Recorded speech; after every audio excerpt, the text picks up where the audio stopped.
Hey, sorry, took longer than. Uh, uh, I'm just gonna uh, read the law. Please show some support to TetraCube, the creator of the brief Elden Ring law doc on script.com. I will do it.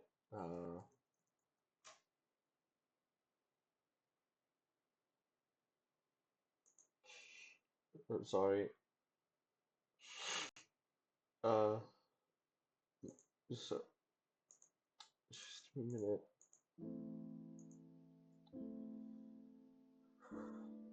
History of the world. It is merely a cycle. Stand before the Elden Ring, become Elden Lord. Prehistory. All there is came from the one great. Then came fractures and births and souls, but the greater will made a mistake. Torment, despair, affliction. Every sin, every curse, every one born of this mistake. And so what was borrowed was to return, melted all away with the yellow chaos flame, until all is one again. There is the origin of the world according to the three fingers. The one great is mentioned nowhere else, leaving us to speculate on what exactly it was. The primordial state of the world, or of the universe, or an originated god, or a fusion of outer gods, or something else entirely. The Elden Ring came long after the creation of the world. The mistake referenced here is not the same as the flaw in the Golden Order, rather, it was a mistake embedded within the creation itself.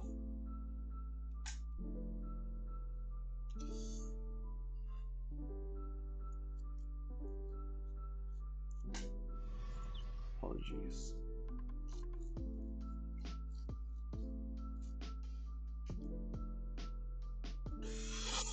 Okay, as I was saying, in the beginning of this world, there was the Great Tree, the primordial form of the Earth Tree, and its crucible, which resembled the Siluria's tree, a great spear weapon.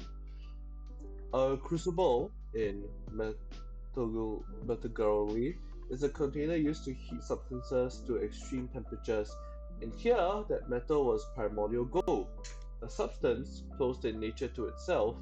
That was the primordial ooze of the world of Elden Ring. It may have been the sap of the great tree oozing down into the crucible at its base. It is not said how life first emerged from the crucible, likely either naturally or through forging the greater will. Primordial gold was red tinted, implying the presence of impurity, namely copper. These impurities took forms of horns, some of which resemble antlers but are in fact horns. Wings, tails, and sort of fire breath ability. At the beginning, these things were not seen as impurities, but rather as signifiers of the divine. But as time went on, they became increasingly viewed as primitive and disdained as such. We have recognized the impurities as the trait of dragons, and indeed it seems that the ancient dragons were among the first forms of life. They lived under an unnamed god appointed by the great ruler Will, and that's God Elden Lord Placidex. Fair Mazula was built, a floating monocilium in the sky to ensure the dragons of some particular importance, likely the dragon whose skull we see in the Dragon Temple, a massive dragon similar to Greol and Grand Sax. From the beginning, Fair Mazula was already slowly crumbling. The floating Monasteum is also home to Stormhawks and the wind-using knights, enemies we find in Stormville Castle. We can imagine the great storm that once raged over Stormville. Many have had something to do with Fair Mazula. Age of the Earth Tree, Godfrey. Then the Greater Will saw fit to impose a new order upon the world. The Elden Beasts, which would become Elden Ring, was sent to the world on a star. The Earth Tree began to grow out of primordial gold, replacing its primordial form, the Great Tree. The trunk of the Great Tree we see in deep root depths is not the beneath of the Earth Tree. As you can see in the map, so it seems the Earth Tree cannibalized and replaced as opposed to the Earth Great Tree simply becoming the Earth Tree. Earth Tree also means something like World Tree or Native Tree or Tree of the Earth. Marika, a Newman, was appointed the new god and she created the Golden Order by removing the Rune of Death from the Elden Ring. This was the beginning of the Age of Earth Tree, also known as the Age of the Elden Ring. The beginning of this age was a time of plenty, when the Earth Tree flourished with abundance, yet it did not last long. In this time, everything we was opposed to the Earth Tree and the New Order, and it fell to America to conquer the world as she brought out the New Age. She founded the Earth Tree capital of Lindell. As anticipating war, she found Godfrey, a warrior of unnatural strength, and took him as a consort, where he took the beast Rosh upon his back to suppress his ceaseless lust for battle that raged within. Also, apologies if I read anything wrong. He was likely known as Horax Lux before becoming Godfrey, but is never stated. They had at least three children, Godwin, Morgoth, and Moog. Godfrey's descendants were known as the Golden Lineage. Morgoth and Moog, the Omen twins, were born deep underground where they were imprisoned. The Giant's Forge, burning with the flame of ruin, had the power to burn the Earth Tree, and as such it was a threat to the New Order. Thus began the war against giants. The lesser giants, trolls, sided with the Earth Tree against the fire giants, and so too did the warriors of Zamor, the giants' mortal enemies. The war ended in the near destruction of the fire giant race and its supposed death of their one-eyed god. Marika was unable to extinguish the flame, and as well as the surviving fire giant was cursed to defend it, and the monks were established to keep it contained. Later or earlier, or simultaneously, a group of ancient dragons led by Grand Sax attacked Lindell. It failed, and Grand Sax was killed. His petrified corpse still lays above Lindell by the time of the game. The ancient dragon Fortresax was defeated by Godwin the Golden, who befriended Fortrex and his sister Lansax. Fortresax is never assigned a gender, by the way. This began the war against the ancient dragons, again resulting in a decisive victory for America. The dragons fled, or did they flee long before, and Dragon Lord Ladisax, heavily wounded, awaited its return in the storm beyond time. It's mentioned that Godfrey faced the Storm Lord alone. This was very likely Placidux. Perhaps it was a title he took after he could no longer be called an Elden Lord. The Elden Beast Sworn is made from the remains of a god, which may have been the Dragon God. If true, it would imply the Dragon God was guilty of some transgression against the Greater Will. The transgression may have been the attack on Lindell and thus the Earth Tree, but the Dragon God not wanting to cede power to his replacement, Marika, or it could be a different crime, one which caused the Greater Will to send the Elden Beast in the first place. After the war, with the help of Fortisax and Landsax, the ancient dragon cult was established in the capital. It was believed that worship of the ancient dragon does not conflict with belief in the Earth Tree, and thus cult was permitted and even encouraged. This is the reason why Lindell Knights use lightning. Godwin may have had children with one of the dragons, Lansiax and likely Fortisax, as well as having the ability to transform into a human. Godric refers to his dead dragon as kindred and a true-born heir, strongly implying a familial relation. The existence of the Draconics, the people of the ancient dragons, also imply of interbreeding, and it could be possible. There was yet another war in this time, the First Lunaria War. America succeeded in conquering the rest of the lands between, but her invasion of Lunaria was repelled by the Carians owing to their use of sorcery, and the Carian knights champions who numbered less than 20. At some unknown time, likely very early, the Imperium known as the Dusk Gloom-Eyed Queen, this is a rough translation, somehow came to possess of the Rune of Death, and with it she conjured the god-slaying Black Flame and founded the God-Skin Apostles. Empyreans are sometimes given a shadow by the Two Fingers, a half-wolf creature created to serve them. America's was Malekith's, the Black Blade. On her behalf, Malekith faced the Duskite Queen in battle, defeated her and sealed away the Rune of Death, aka Destined Death. This was the sole use for him. With the Rune of Death sealed, no longer did anyone die a true death. Instead, the dead rose as ghosts or zombie men, or what have you. The most the Earth Tree would call them to after their death, and they would follow their guidance to Rosus, a sort of psychocom saint in the catacombs. If they weren't just buried there, the catacombs were built around the great tree's roots and said to be once connected to the roots of the Earth Tree, and the dead who heard the call would follow these roots to the Earth Tree and eventually be reborn. Certain souls were excluded from this and left to rot after their deaths. Omens were likely in this era due to the curse upon their very souls. The list would grow as time went on. The Age of the Earth Tree, Radagon. Marika launched the second attack on Lunaria, attempting to conquer it. Radagon first emerged as the leader of this offensive, arriving from Lindell at the head of the Great Golden Host and beginning the Second Lunarian War. The war did not last. Radagon did not possess the lust for battle that Godfrey did.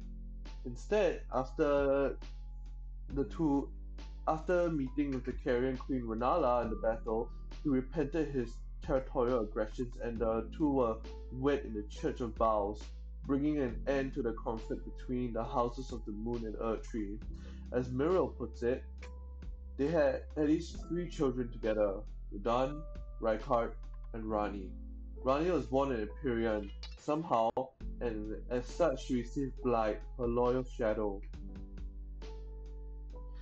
It was at this time Marika stripped Godfrey and his warriors of the golden hue of their eyes, turning them to the tarnished. She banished them from the lands between to the faraway Badlands, so they may grow strong in the face of death. The long, bloody migration of the Tarnished to the Badlands was called the Long March of the Tarnished. At the end of the march, Godfrey de- de- divested himself of kingship and took the name Hora Lox once more. We get very little information of the Badlands. They must have been extremely dangerous. They posed a great threat to Godfrey and ultimately defeated him. Over time, the Tarnished would spread to the other parts of the world.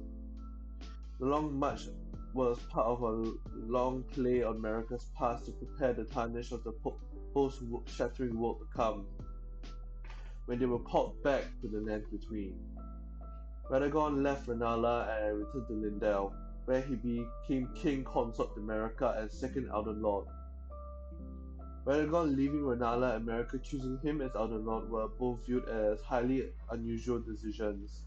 Radagon's parting gift to Renala was the large amber egg containing the Great Rune of the Unborn. The great the sorry, apologize. The three Carian children became demigod stepchildren of Marika, and each went their separate ways. Radon and Rykard left Lunaria, though they seem to have remained on good terms with their family.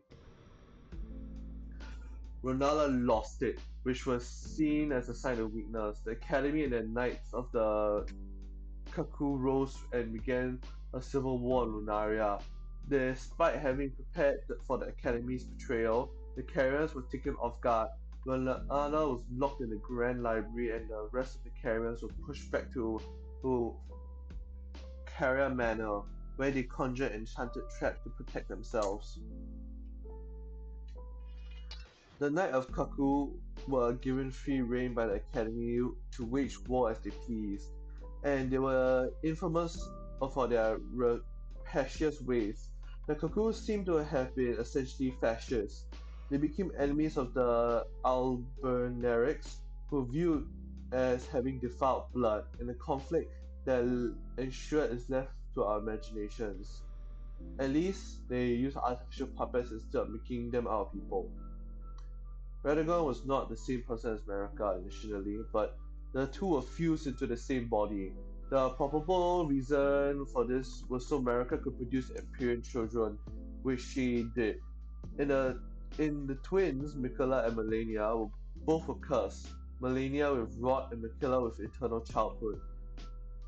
The game enjoys seeing Mikola did things in his youth which could describe any point of his life. Mikola was up to a lot of during his time. See his section later in this story if we read along. This is the Night of the Black Knives. The three Empyreans, Mikola, Melania, and Rani, had each chosen by their own two fingers as a candidate to succeed Queen Marika to become the new god of the coming age. If Mikola or Melania receive shadows, we never see or hear about them. Rani was having none of this and refused to acquiesce to the two fingers. Blight followed suit, swearing his alliance to Rani alone. To truly free herself from the influence of the Greater Will, Rani devised a plan to cast the Empyrean flesh using destined death and become the spirit inhabiting a doll we eventually see her as. On the night of the Black Knives, she somehow stole a fragment of the destined death from Malekith. With this, she imbued the Black Knight's dagger with the power of death and slew her own body. Rani was outright admit to this if questioned about it as part of Roger's questline, but this was only half of the Night of the Black Knives. Rani only admits to stealing the runes of death and imbuing the daggers with the black with his power. She she had a co-conspirator, America herself. It was Miracle who was connected with the Black Knights, who were themselves human women. As the one who tasked him with guarding it in the first place, she would have known how to steal the Rune of Death from Malekith, and it's stated by the remembrance of the Black Blade that she betrayed him. It seems she didn't want Malekith to know. Malekith had her son, Godwyn the Golden, assassinated. Given Marika's nature as a 4D chess master, the assassination was probably a deliberate ploy to turn him into a Prince of Death. That he became, it is said, that he was buried at the roots of the Earth Tree, but in fact he was buried in the roots of the Great Tree. From the roots, the death inside of him spread across the lands between, sprouting the form of Deathroot. This is why Deathroot is often found in the catacombs. Fortisax, Godwyn's companion, fought against his transformation into the Prince of Death, but ultimately lost and was corrupted. Becoming the Lich Dragon we fight, it is as for why Godwyn looks like a weird mermaid thing, you your guess is good as mine. It would seem the Rune of Death has a unique ability to kill one half of a person while leaving the other half alive, either the body or the soul. Rani, with her body slain, became a sort of a living ghost, whereas the body of Godwyn, with his soul perished, grew like tumor. The blasphemous claw dropped by the Riskuan Bernal when it invades you in Fair Mazula has an interesting bit about this, but I don't know what to make of it. On the night of the dire plot, Rani rewarded Praetor Rykard with the Tracers.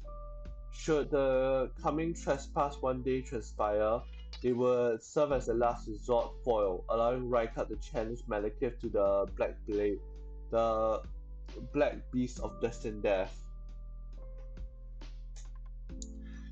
Here is the shattering.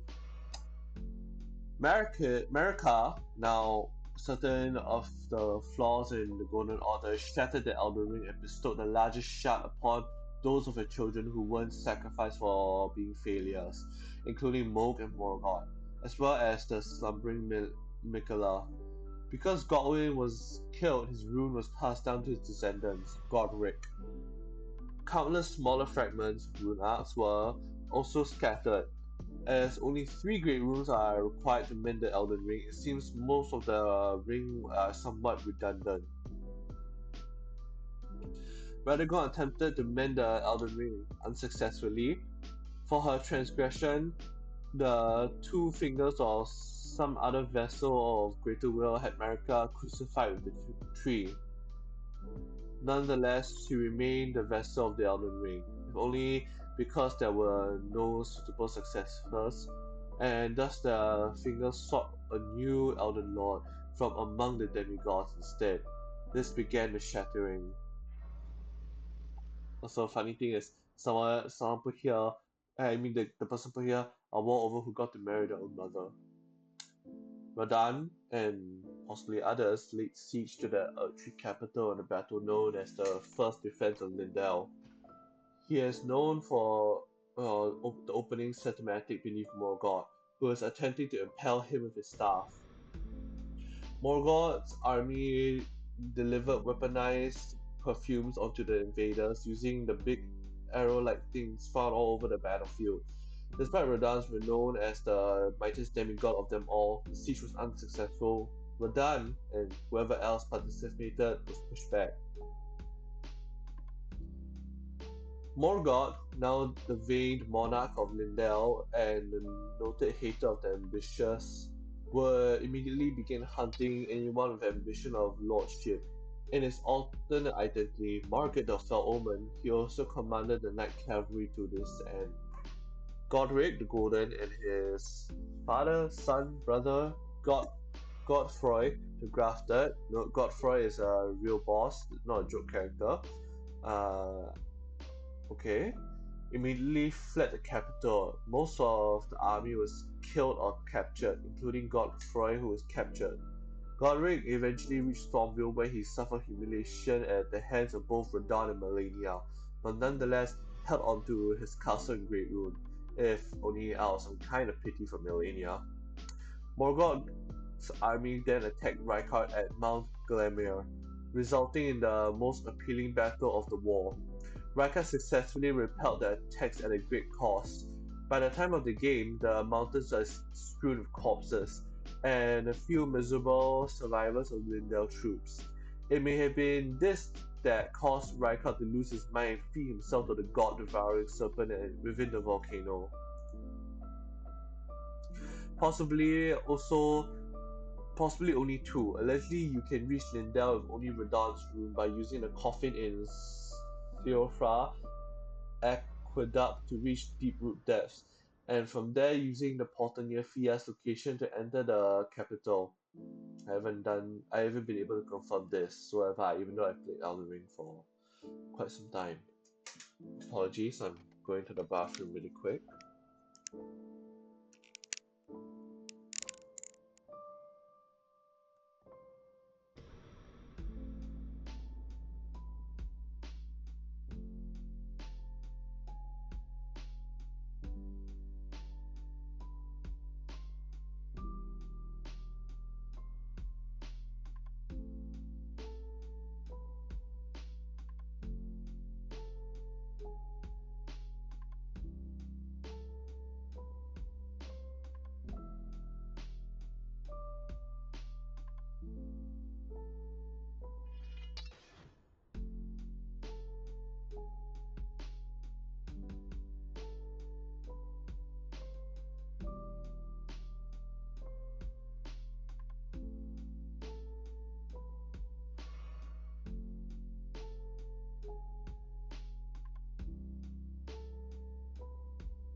go. I'm back.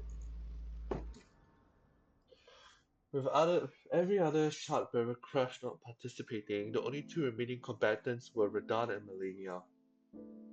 Melania attacking Radahn's stronghold of Kaled, resulting in the largest, bloodiest battle of the war, known as the Battle of Aeonia. Melania eventually resorted to the nuclear option. She bloomed into the scarlet flower, calling upon the scarlet rot within her. Kaled became rot-blighted wasteland. Melania fell into a deep slumber and survived only due to the efforts of Clean Rot Knight Finlay, who single-handedly dragged her back to the Hellic Tree. Radahn lost his mind to the rot, and his commander, witch hunter Jaren, remained in Redmane Castle in hopes of one day delivering the mindless Radahn an honorable death. The survivors of Radahn's army also remained in Kaled, still fighting off the Scarlet Rot with fire. The Scarlet Flower left by Melania may have been burned by them. Melania still considered herself undefeated after this.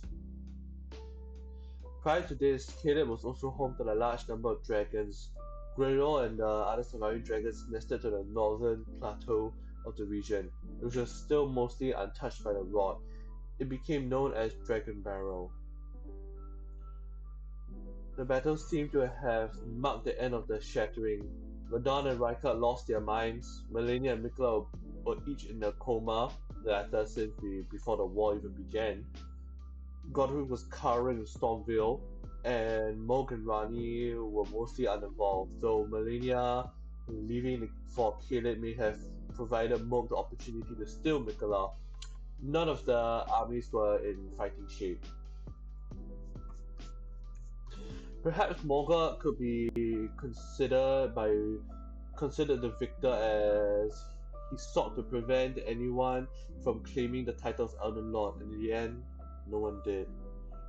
By this time, Earth Tree accepted not a single soul. All were forsaken, most likely because of the shattering of the Golden Order. The Tarnished. The Two Fingers were furious, and so was the Greater Will when the information eventually reached it. They renounced the demigods, and so the Tarnished were called upon to produce the new Elden Lord, and the Round Table Hope was founded. Why is it an extra-dimensional copy of a manor in Lindell, other than an obvious Bloodborne reference, it even catches on fire later?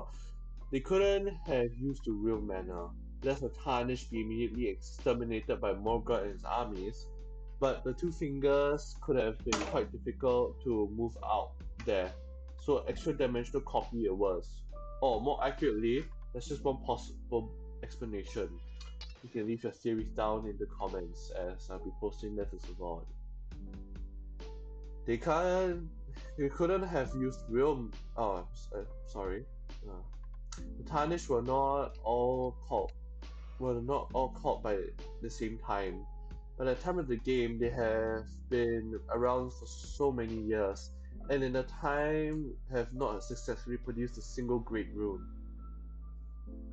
Perhaps in part because of the fell omen is still hunting them down, the number of Tarnished called to the lands between had dwindled to almost none. Rykard and Tanith established the Volcano Manor to hunt down Tarnished heroes and feed them to the Serpent, so that they could join his family. Even the Manor's own champions, the Recusants, were eventually fed to it. Moog has the Bloody Fingers, a similar group of Tarnished who hunt their own kind, as he believed this would aid Mikla rise in godhood. Both of these groups and any other Tarnished who stayed from grace were then hunted by the assassins of the Round Table.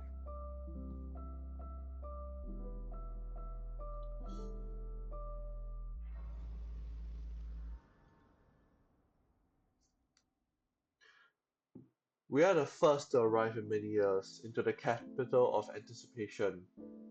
Here we find the dead Finger Maiden and the tarnished wizened finger on her corpse.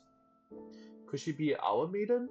Maybe. Souls games always keep information pertaining to the characters muddled and ambitious, and so our characters' backstory is left up to our own imagination. How you arrive is in the chapel, and who this maiden was is if your character knew her at all, the game wants you to decide. We then find Melania and Torrent. Torrent chooses us, again, up to your imagination why, leading Melania to believe there may be something. Oh, sorry, not Melania, Melina, to. I sincerely apologize. We then find Melina and Torrent. Torrent chooses us, leading Melina to believe there may be something to us as well. The two fingers sees promise in us after we claim a great rune, seemingly because we are the only tarnished to ever claim one. After claiming a second great rune, the finger and many of the round table hosts are certain we will become the Elden Lord. We reach the Earth Tree, which denies us, just as it has everyone else, so we go to the mountaintops with the giant. Burn the Earth Tree, defeat Malekith, unbind the Rune of Death, seemingly necessary to complete the burning of the Earth Tree, and possibly also to kill the God of Within. Godfrey finally returns to claim his title. He loses, we beat Radagon and the Elden Beast and thus Marika. And then we have to make a choice. The endings. In the first ending, in the Age of Fracture, we put the Elden Ring back together in the same place it was before, albeit missing a lot of pieces and at least two great rooms, but that doesn't seem to matter to any of the endings. The immediate problem has been solved. The Elden Ring mended, but we haven't fixed the flaws in the Golden Order, whatever they happen to be, and so decline and fracture is inevitable. In the Age of Duskborn, we fixed the Elden Ring using the Mending Rune on the Death Prince, embedding the principle of life within death into order. The Golden Order was created by confining destined death. Thus, this new order will be one of death restored. Fia says this will stay the persecution of those who live in death. This ending is almost ambiguous one, but the grey fog surrounding us portends a dark age to come.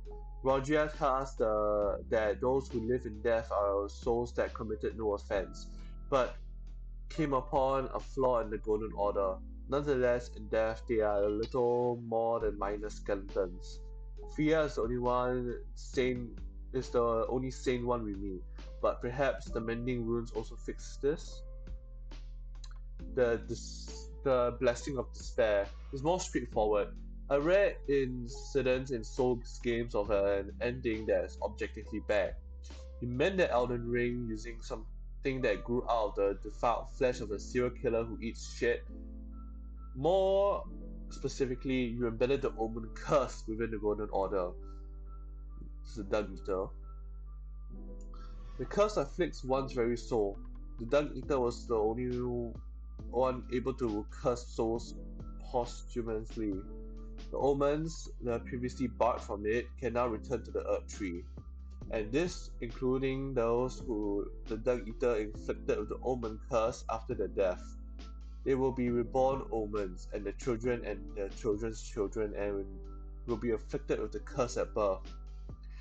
The Dung Eater also believes this will give rise to defilers like himself, spreading the curse in his stead until all has been defiled. This was ending. The Age of Order is brought through the mending rune of perfect order, the life's work of the noble Goldmask. Goldmask believes that the imperfection in the Golden Omen is the instability of ideology, the fault of the thickness of the gods no better than men. Corin tells us the Golden Order is founded by the principle that America is the one true God. To Corin, questioning America of the Golden Order is anathema. Already, this is a contradiction, because America herself questioned the Golden Order and shattered it. And so, Corin is in the place occupied by lowercase fundamentalists, where absolute faith has overtaken their ability to reason, and mutually exclusive beliefs began to coexist with their minds. The Earth Tree is perfect, the Earth Tree is burning. Goldmast is a capital F fundamentalist and an institution in the world of Elden Ring, which is in many ways the opposite of fundamentalism. The Golden Order is, as Corin says, founded upon the principle that America is the one true God. But America is imperfect, and therefore so too is the Golden Order itself. What Goldmast Mending Rune of the Perfect Order seeks to do is remove the fickle gods, namely America and any potential successors from the equation, and thus will be the Golden Order be perfected. But there is a problem. The Golden Order was created by the Greater Will, and the Greater Will is nothing better, it's not a perfect being. He, and so, the perfection Golden Mass seeks is impossible. However, this doesn't mean the new Golden Order method with Golden Mass Mending Rune isn't an improved over what came before. Golden light surrounds us in this ending, prompting the coming of a Golden Age. The Lord of Frenzied Flame and seems pretty bad. We ally with the outer gods of Frenzied Flame and destroy the Earth Tree, and so begins our work of melting the world away, incinerating all that divides and distinguishes us. The Frenzied Flame did not impose itself upon the world. It was caught by those who were suffering, with death being the only release. We become the Lord of Chaos that they have awaited for so long. We will end suffering by bringing about death, using the yellow chaos flame. We become a lord seemingly without contrast. It seems that the frenzied flame hijacks America to become its new dominant inner god so that we can become her consort and therefore a lord. This will explain why it is necessary for us to defeat America, Radagon, and the Elden Beast before becoming Lord Frenzied Flame. If Melina is still alive, she's not happy and vows to deliver us distant death. And our last ending is the Age of the Stars, Rani's ending. Allegedly somewhat mistranslated, but the English version is still gets across the general idea. Rani, too, believes that the gods are fickle and fallible, including her family, herself, and the Greater Will. But unlike Goldmast, she seeks to replace the Golden Order entirely. Under her new order, there will be no greater force in the world to guide or dissipate how anyone would live, and so begins an age of uncertainty. Rani's new order is obscured from all the chill night. She takes Marika's place and ascends to godhood, and as a consort will become the Lord of Night.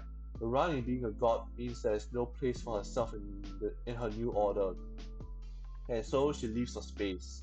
She believes the solitude beyond the night is better than mine alone. But by becoming her her eternal consort, we declare our intent to follow her, and so she brings us along. If Rani does indeed serve as an outer god, which may be necessary for her ascendance, she believes it to be of a similar mind. The Nox in their underground cities have long waited the coming of the Age of Stars, and their Lord of Night. With the severing of the Greater Will's influence, they, or what's left of them, can finally return to the surface. I'm gonna drink water.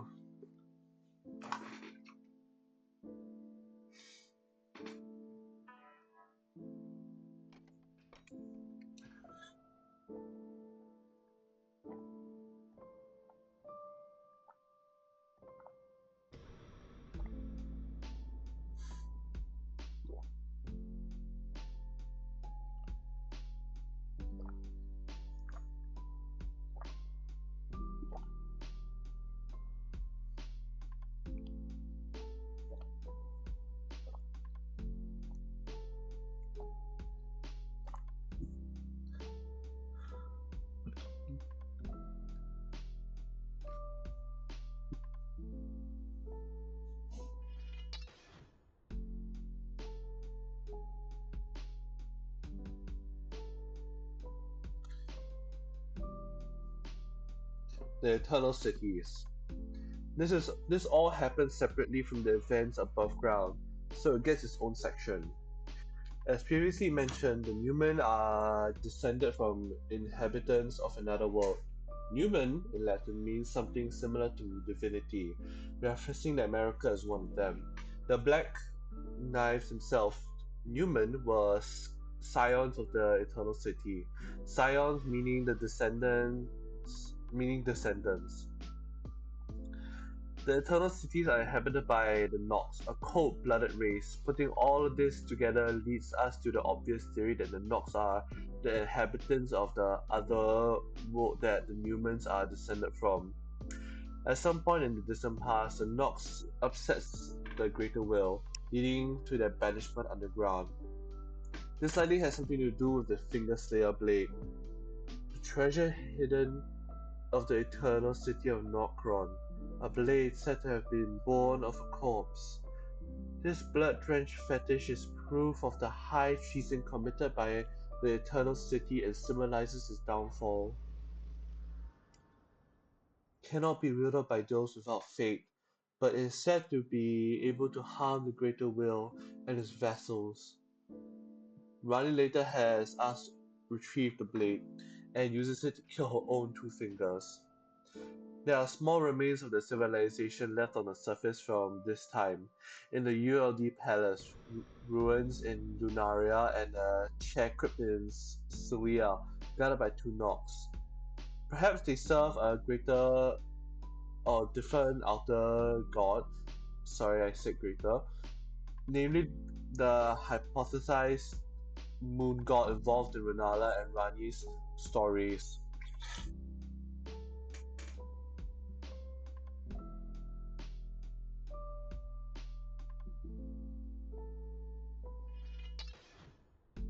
Underground, they built at least three eternal cities, each with an artificial night sky. Noxtella, Nokron, and the nameless eternal city in Deeproot Depths.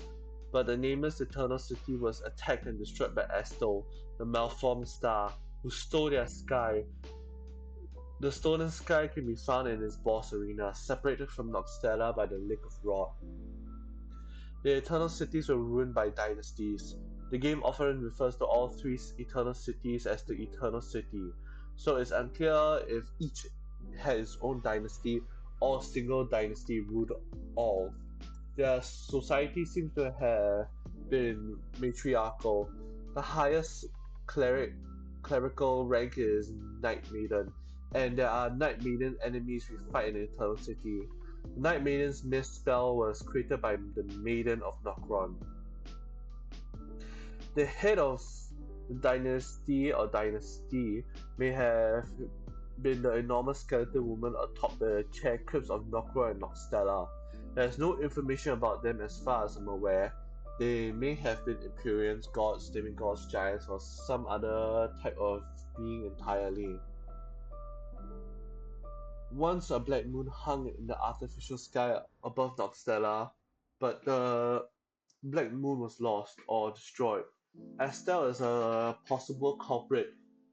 We see two malformed star enemies in the Ainsel River outside Noxtella, which possibly could indicate to Estelle's sorcerers would later claim the shards of the Black Moon and fashion them into memory stones. The priests of the Eternal Cities, who would later degenerate into Claymen, researched for prophetic revelations within their ocular bubbles. With these bubbles, they prophesied the arrival of the Lord of Night. The Lord of Night would herald the beginning of the Age of Stars and their return to the surface, freed of the Greater Will. In the rest of the game, gold is is the essence of life. Perhaps primordial life was smithed from the primordial goldsmithing was considered divine in ancient times. After all, but the Nox in their eternal cities worked with silver. There are multiple possibilities for why they could work with it. The Nox came from a world where life was silver based and not gold. As such, silver It's what they already had or knew how to work with.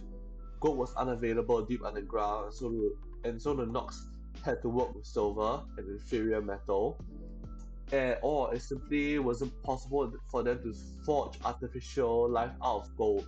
Perhaps this can only be done by divinity. Whatever the reason, the Nox were constantly attempting to forge artificial life out of silver in an attempt to forge their Lord of Night. A true Lord is consort to Empyrean, so it would seem they had an Empyrean in mind already, or expected to receive one. Their Lord of Night is you.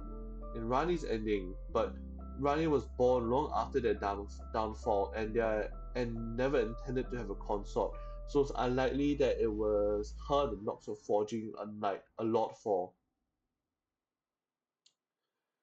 Marika is a possibility. Earlier, I speculated that she might have sought another Empyrean as a consort and thus created Radagon. If she was indeed searching for such a being, it's not out of the question that she could have called upon the Nox to create one, especially given her connection with them.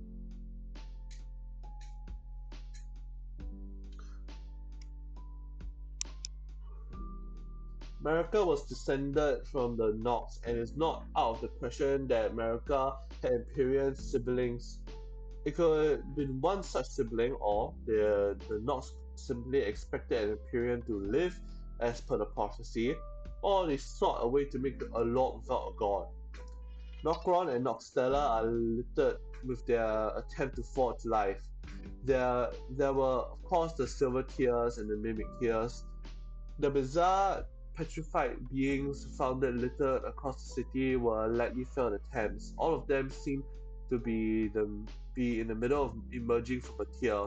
The Nox apparently thought they made excellent decoration. A few of them are even mounted on pedestals. I apologize, I need to go to the bathroom.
Apologies, I'm back now.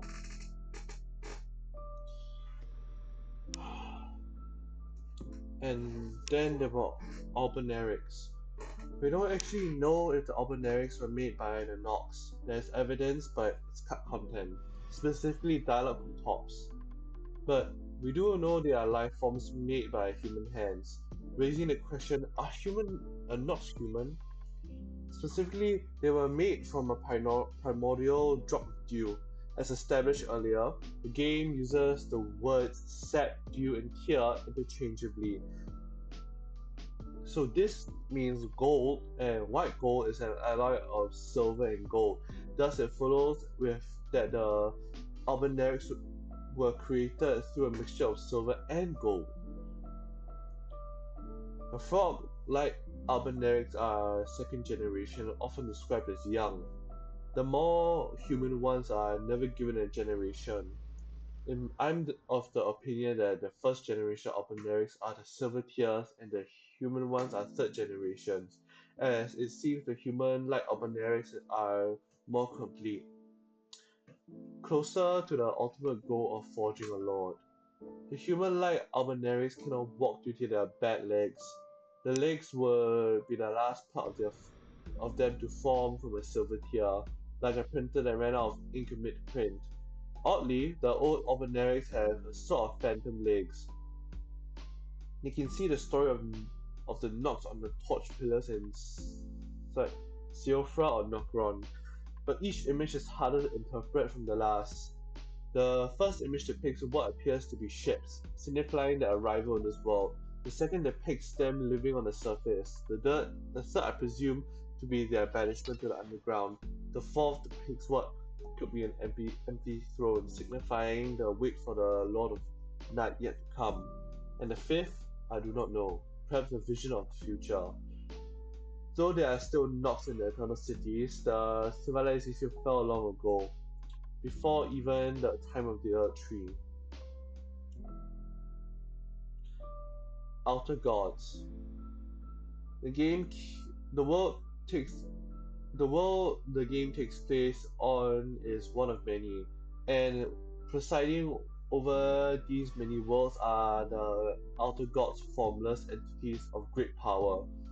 But despite their power, the Outer Gods have difficulty influencing the world directly.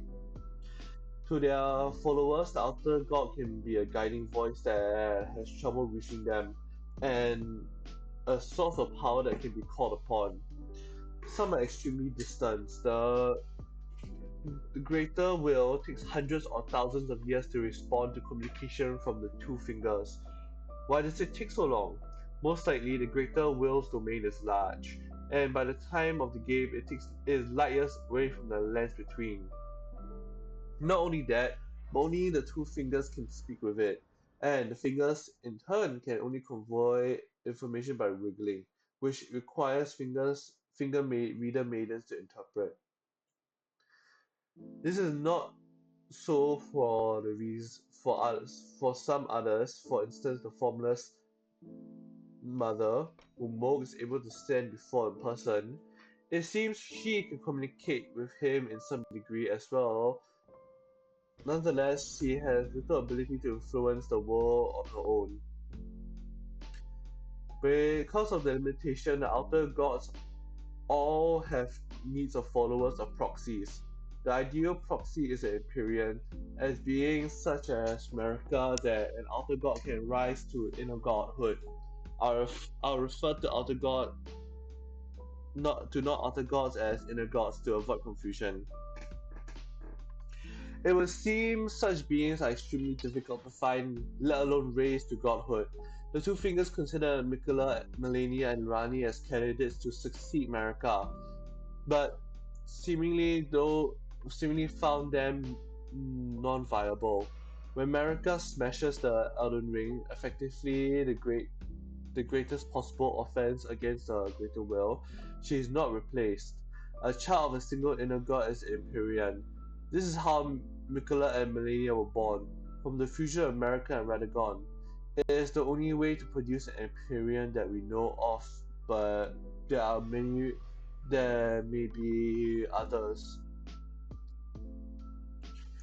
An Empyrean born in this way, or perhaps in any way, is born cursed. Mikula with eternal childhood and Melania with scarlet rot.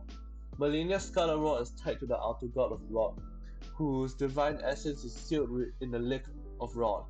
So it follows that Mikula's curse too may be a result of an outer god's influence. And it is known that the influence of outer gods is presence with Empyreans, whether they wish it or not. This is what drives Rani to cast aside her own flesh. Perhaps Mikula and Melania were poached and from the greater will by other of the gods. How exactly the Empyreans can be raised to inner gods godhood may be dependent on the outer god. Melania becomes or will become a goddess after the scarlet flower blooms 3 times. Moog believes that Mikula will ascend to godhood if he offers enough blood to his cocoon. Rani, in her ending, appears to ascend by replacing Marika. Inner gods can't be killed by any normal means. Some kind of time manipulation allows for the creation of a god-slaying weapon. I don't know why that is. A consort of an Empyrean known as a Lord, and presumably receives some measure of the outer god power through the Empyrean. It is not necessary for an Empyrean to have a lord. The term is used for some entities that are clearly not Empyrean consorts. The Onyx and Albilestus Lords of Canaan, for example, so may be indicative of Empyrean consortship.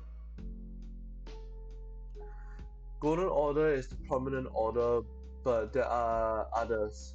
The only given the only given a name is the Order of the Rod.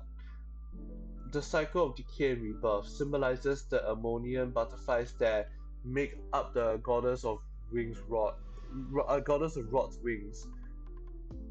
Rani envisions an order that presumably comes to pass in her ending. The deathbird god deals with life origin from death, most likely tied to some unmentioned order. If life requires an order to exist, then there must be a persecutor order to the Golden Order, possibly the Order of the Deathbird God, as they held dominion over death rights before the Golden Order. Blindness is associated with the connection to the outer gods. The reader maidens have no eyes. The blood star, believed to be associated with the formless mother, was discovered by the guilty. The eyes gouged by thorns. The flames of frenzy came to Shrubbery, when his eyes were gouged.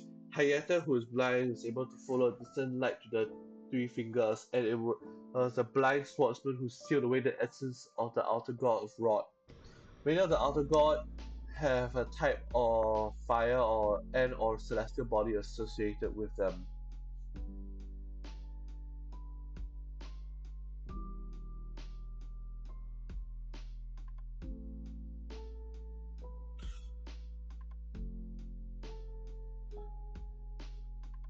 The Greater Will.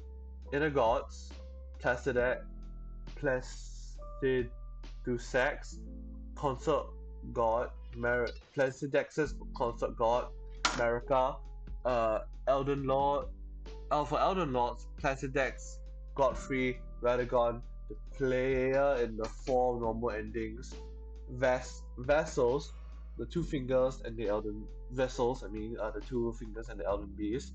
Followers, there are 2 we need to list, Tor as notable followers, but for Flames, the Golden Flame breath used by the Elden Beast, Placidex, and the ulcerated tree spirits for star bearing the Elden Beast.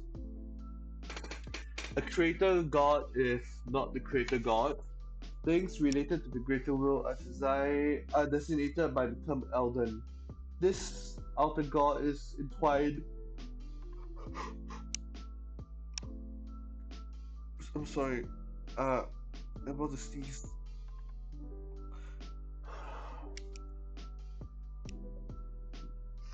The greater will is known.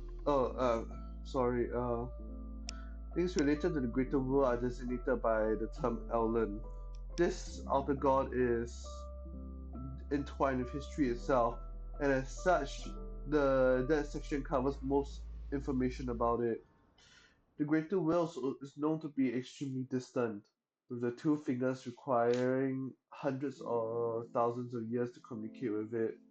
If the many Earth trees we see in the final battle are indeed the Earth trees of other worlds, we can imagine its domains is unfathomably huge. The distance between the greater will requires so much entities to control the world in its stead. The two fingers, a god and a lord, even though those were not enough, and so the greater will sent the Elden Ring. Rarely is the greater will worshipped directly. Instead, most follow its proxy Queen Marika. The two fingers also have a following as well. The Elden Beast supposedly arrived on the star sent by the Greater Will. We know that there are creatures that live in stars, and sometimes these creatures are described as stars themselves. So it would seem these creatures are the stars' essence, so to speak. The stars themselves hold some kind of measure over the control of over fate, and so do and too does the Elden Ring. Specifically, the Elden Ring defines the Golden Order, a set of rules that run the world seemingly by manipulating fate. Fundamentalist scholars of the Golden Order describe it through two rules. Regression. Regression is the pool of meaning, and that that all things yet eternally to converge. Casualty. Casualty is the pool between meanings. It is the connection that forms the relationships of all things.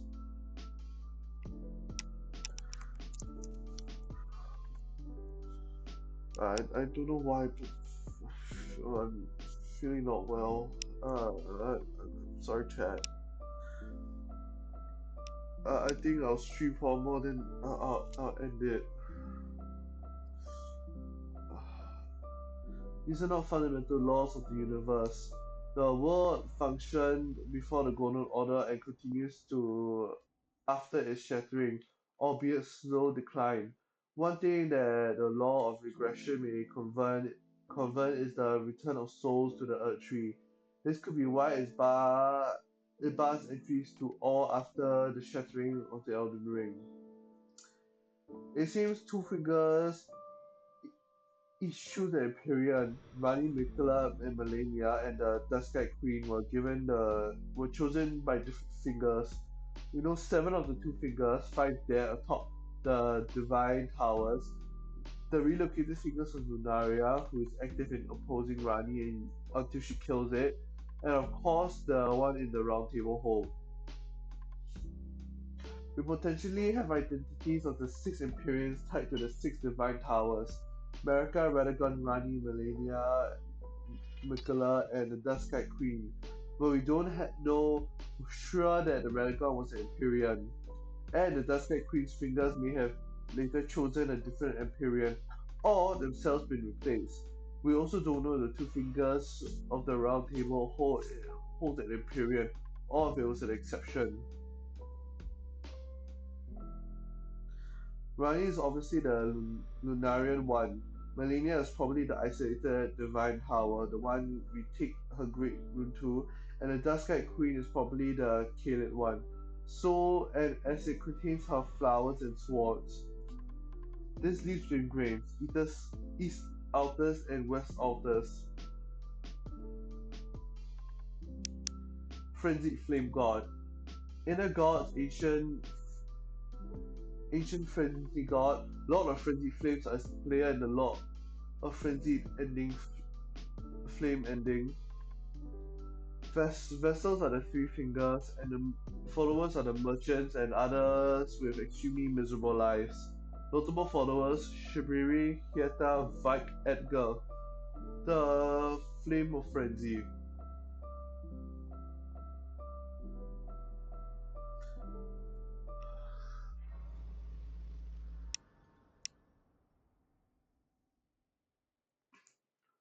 Perhaps the greater will's opposite. The greater will creates, but the frenzied flame gods destroy. The two fingers are the middle and the ring finger, but the three fingers are the index finger, pinky, and thumb. This outer god also seems pretty similarly distant to the three fingers, being the only known connection to it. And at no point in the game is the god ever contacted. The frenzied flame god once possessed an inner god of its own. This, but this god died long ago and was entombed underground with the three fingers, who may have chosen them as their two fingers do for the greater will. With no finger readers, the three fingers were somehow able to convey its message by imprinting fingerprints on stones. It is late by the flame originated from Shibiri, the most relieved man in all history. Perhaps he was the one to read the fingerprints, or it could be the flames.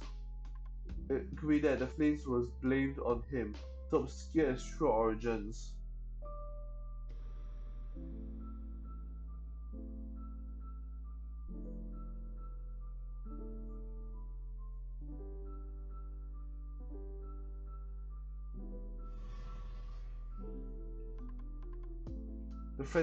The frenzied flame god once possessed an inner god of his own.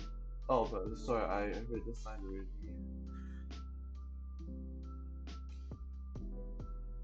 already. Did I? Item descriptions give seemingly conflicting accounts of the merchants and their burial of underground. It is claimed that they were buried after being accused of heretical beliefs, where they chanted a curse of despair and summoned a flame of frenzy. But it also said they were entombed in the earth so as to bury the maddening disease that followed them. The frenzy flame is also described as a blight.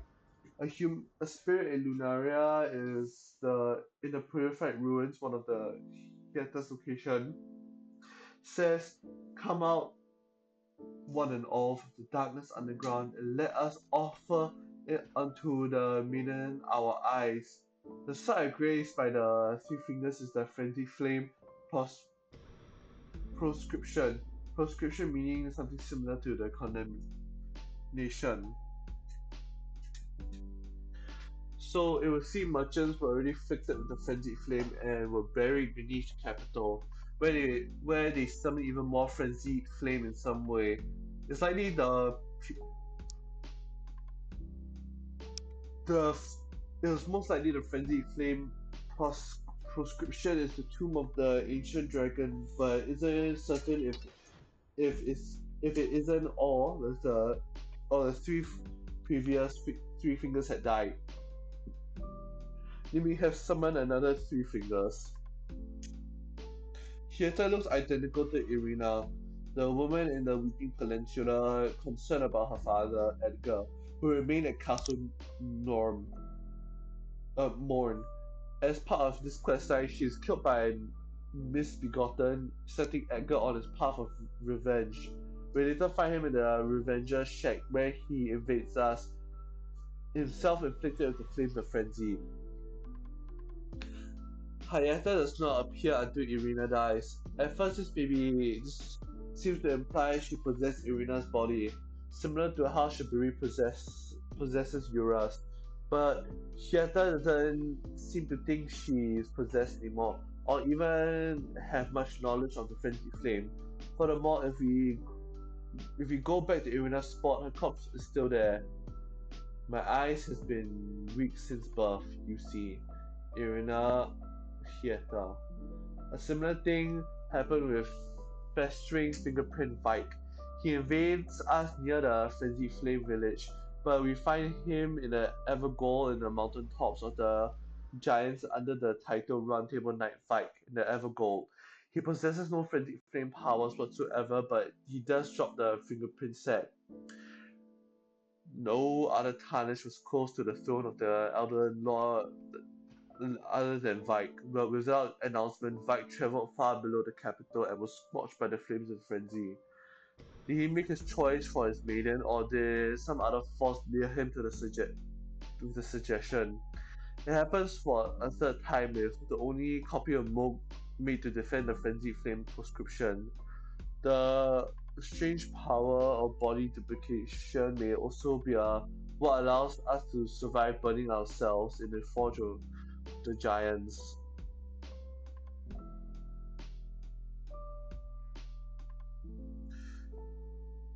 I, I, I'm sorry, I'm really not feeling well today. I, I think I might, I think I might end stream for today.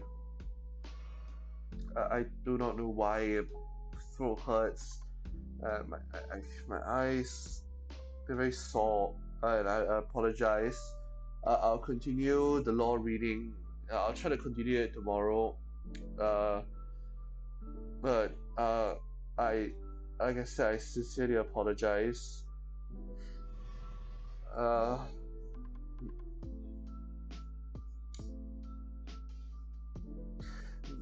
okay, maybe I can stream. I can stream for longer. Just I just need to freshen up. Just give me a quick minute.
I apologize for just now.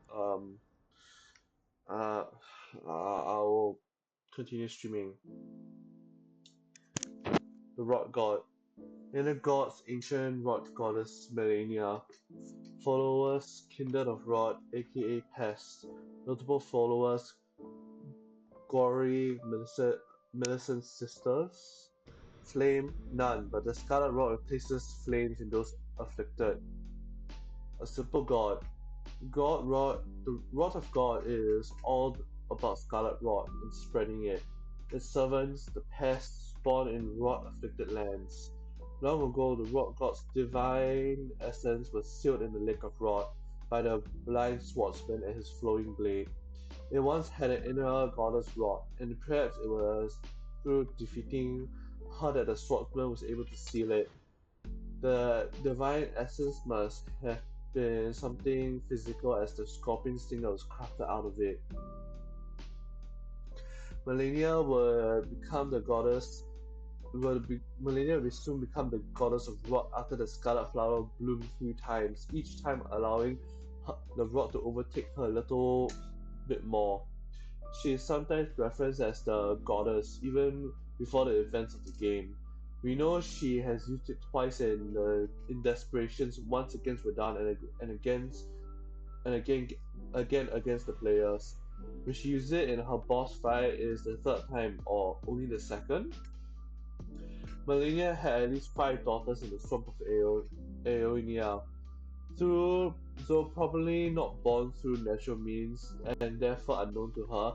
Most likely they were born when her scarlet flower bloomed in the swamp. The 5 we know of are raised by Gory and hopes that one day bloom into scarlet Valkyries. In the end, only Millicent shows the potential. If we kill her, the despair of betrayal will transform into a smaller scarlet flower, from which she will one day emerge as a scarlet Valkyrie.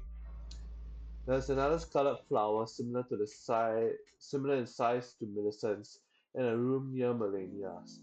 At its base, we find clothing identical to Millicent and Melania's, the implication being that this is another daughter of Melania who blossomed into a Valkyrie. We never meet her. It is possible that she owned the Valkyrie prosthesis at one point. The Formless Mother. In her gods, none, but she intends to raise Mikola into one. Lord of Blood, Moog. Followers, the Bloody Fingers, the, the Sanguine Nobles, and the second generation Albonarics, found near the Mogwin dynasty in Mausoleum. Notable followers: White Mask Varric, the Dung Eater, though he may not know it; Flame, Blood Flame, or Accursed Blood; Star, the Blood Star. Outer God of all things accursed and defiled, especially when those things are related to blood, progenitor of the Omen curse. One of one of only 2 outer gods given a name.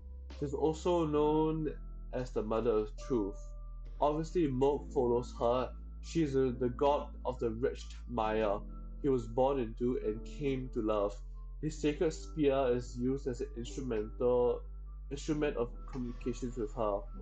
Mikola was loved by many and would intentionally compel this affection.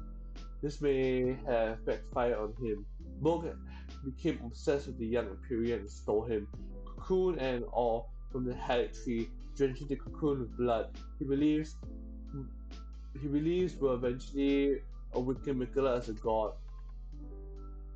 Moog declared himself to be Mikola's consort, making him a lord.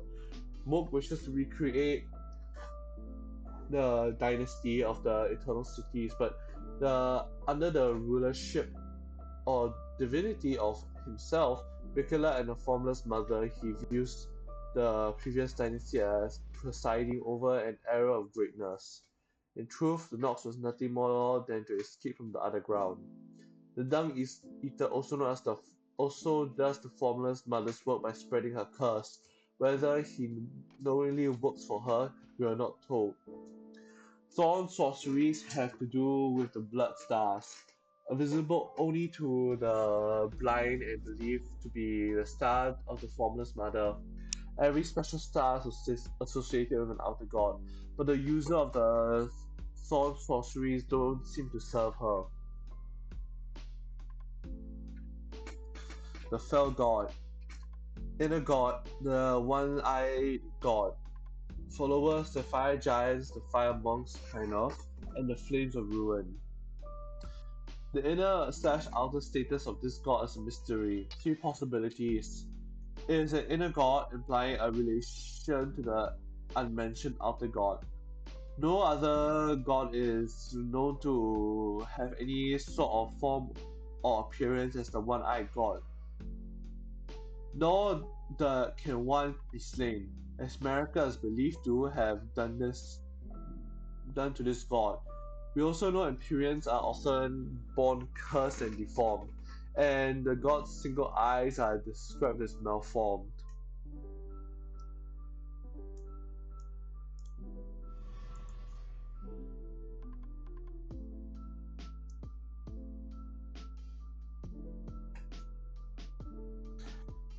It is an outer god. The fell god still lurks within the giants and their fire incantation. During the fight, the fire giant sacrifices his foot for the god, awakening the power within the face of his chest, a power which may be the fell god itself. All inner gods we know of are corporeal beings who would not be able to do such things.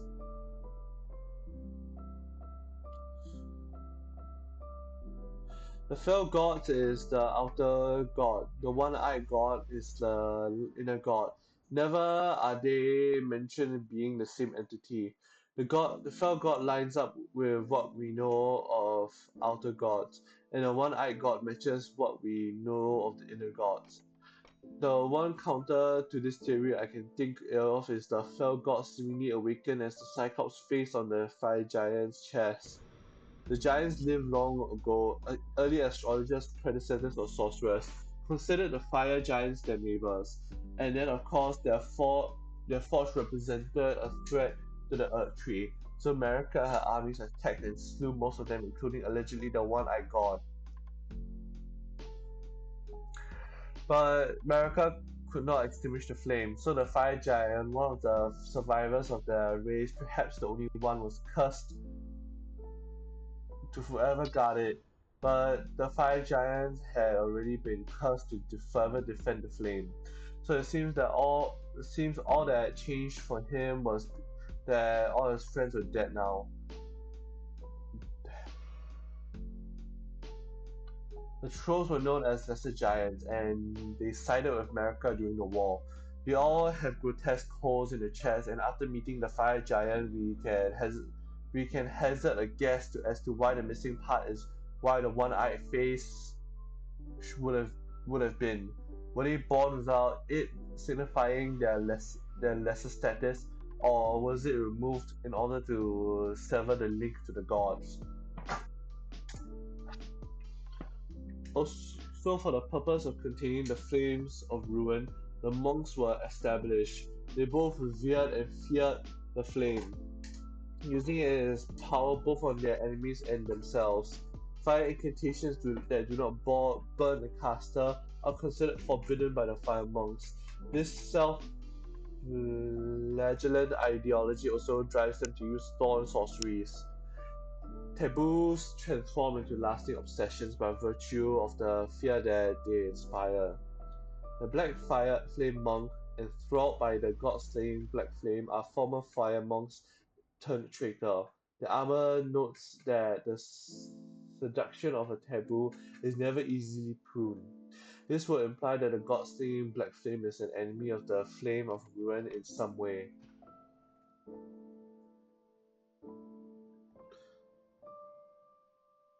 Deathbird God. Followers, Deathbirds,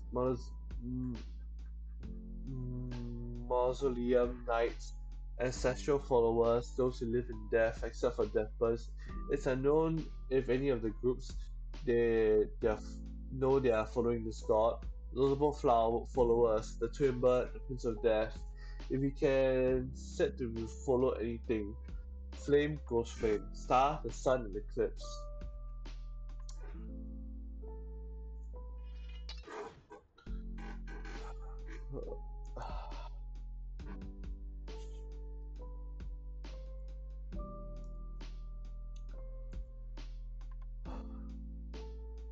Sorry, I just catching my breath. Outer gods of all things related to death and life within death, but ostensibly an enemy of destined death, which destroys life within death, despite also being a source of power for such creatures. In Flames, in Flame, Ghost Flame is a freezing white and black flame created in some way involving burning the bone of the dead. It seems ghost flame burns for an extremely long time, if not indefinitely, as it will still burn in countless underground ruins throughout the lands between. The death birds serve their outer god and their twin bird. The two-headed mother of the death birds is an envoy to it. Before the Earth Tree, the death birds were keepers of ghost flame, which was used to burn the dead in the ancient times. Or I mean, in the ancient death hexes, rituals performed by death birds. The ashes of the dead will then be raked from the cremation kilns, seemingly from a source of power for the death birds. Yet human followers as well. Priests were allowed to become their guardians and participate in those rituals through something called the rite of death. Ancestral followers whose faith is based around life grown from death are followers of this god as well. What are the ancestral followers? Their horns, the antler-like things on the shamans are also horns, are headbands. They do not grow from the followers themselves, so it would seem they are merely big humans or human-like. It's unclear that ancestral followers were part of the eternal cities themselves, or just moved in after the downfall. The eschew letters and metalworking, preferring a primitive existence. Recall that in the world of Elden Ring, metalworking is used to forge life itself.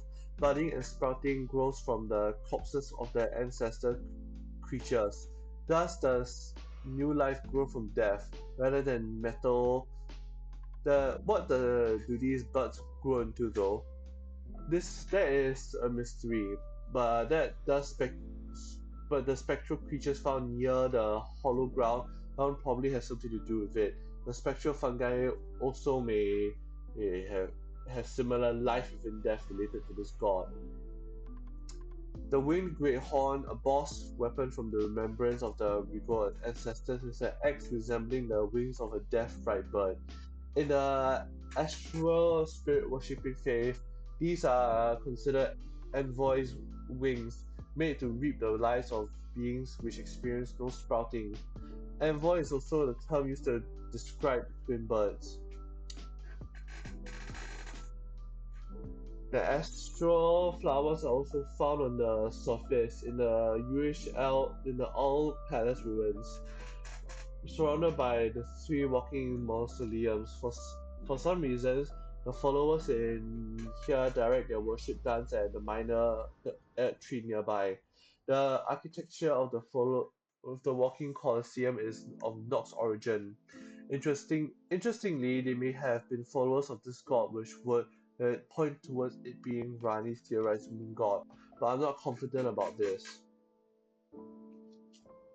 Speaking of which, the headless mausoleum knights who guarded the walking mausoleums are also associated with this god. These knights seem willingly behead themselves and curse themselves to with ornaments resembling the wings of death burst on their armor, so that they may protect their soulless demigod masters until the resurrection. The image of their eclipse crest great shield depicts the eclipsed sun, the protective star of soulless demigods, and it aids them by keeping this destined death at bay. In Castle Sol, an attempt was made to resurrect one of the demigods. The castle's inhabitants, believing it will also appease Miquella, praying to the sun to allow itself to be eclipsed, but in vain. In Castle Sol, we find the Eclipse Shotel. This weapon skill sets it ablaze with the Prince of Death's flames. The flames are not ghost flames, but resemble the gaseous death blight.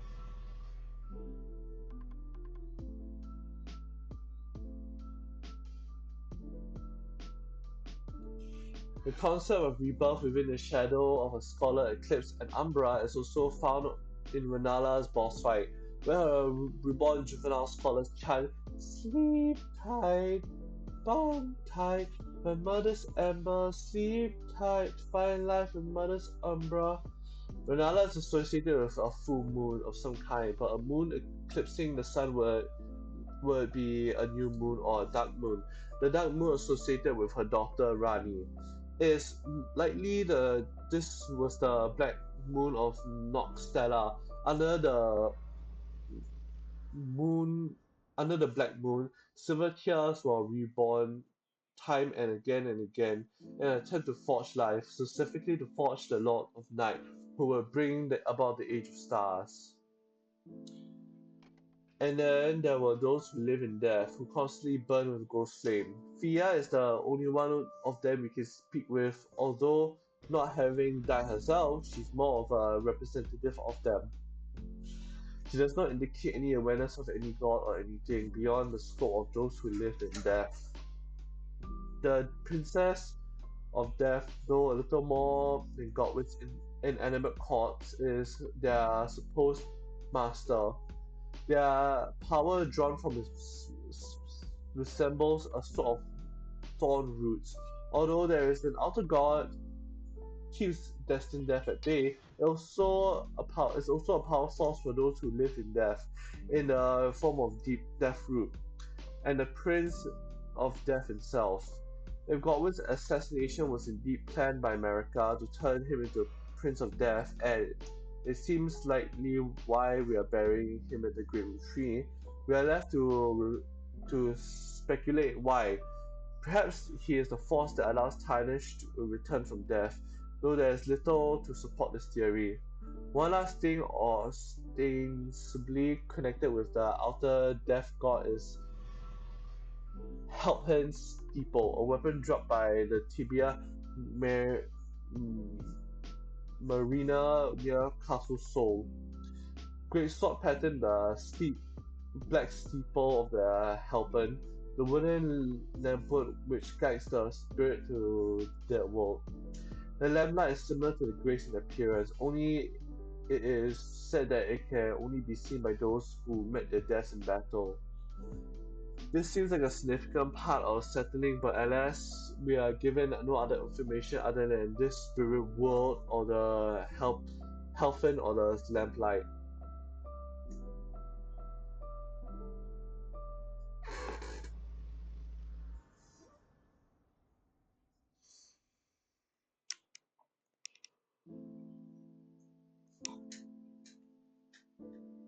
Sorry, I'm just stretching my back. Moon gods. This is the speculated outer gods. In Riley's ending, she seemingly ascends to godhood, replacing Marika and making us into a long-awaited Lord of Night. Becoming an inner god requires the influence of an outer god. Given the rest of her quest, it's probably safe to assume she isn't leeching power from the greater will, so this must be a different god.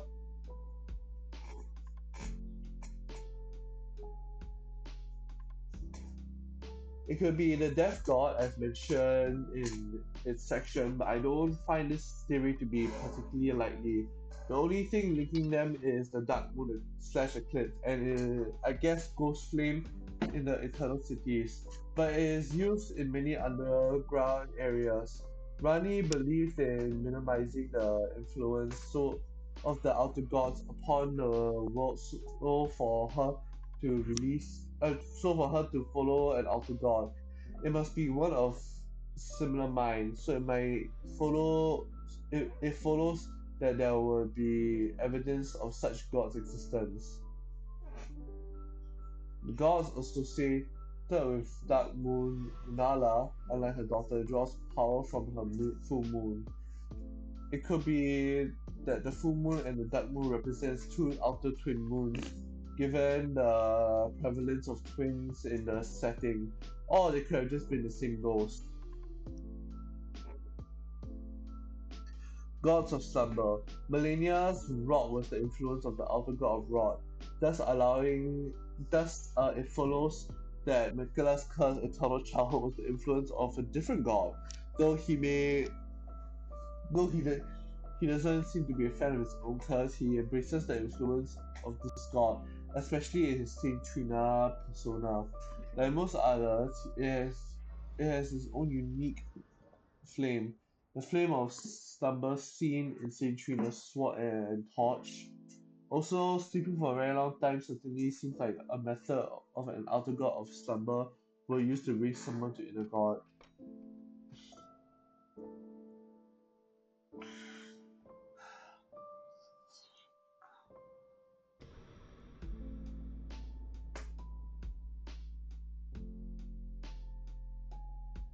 Distant Death God.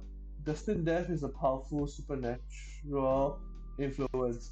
The mysterious slash glowing eye queen who drew from his power was the Empyrean, and it has its own type of flame, the god slaying black flame.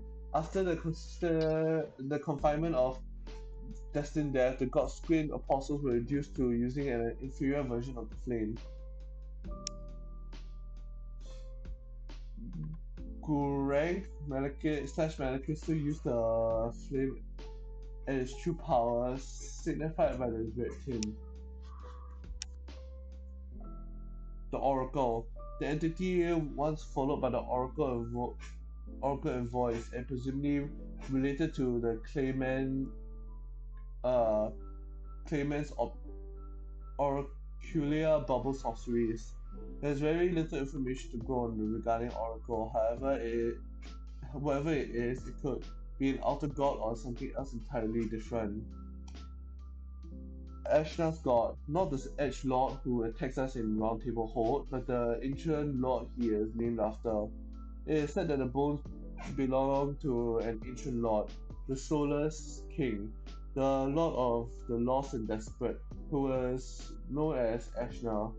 If Ashna was indeed a true lord, it was likely under an outer god who already exists on this list.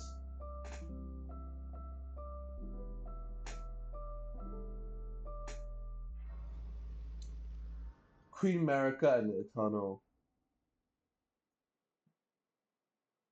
The supreme chess master Marika is the Numen Empyrean chosen to be god of the greater will after ascension.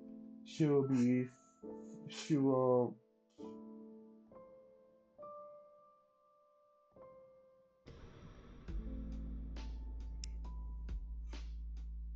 she and her first consort Godfrey conquered most of the lands between uh I'm really sorry. The Supreme Chessmaster America is the first human Imperial uh chosen to be a god by the greater will. After her ascension, she and her first consort Godfrey conquered most of the lands between, if not the world, in the name of the Earth Tree.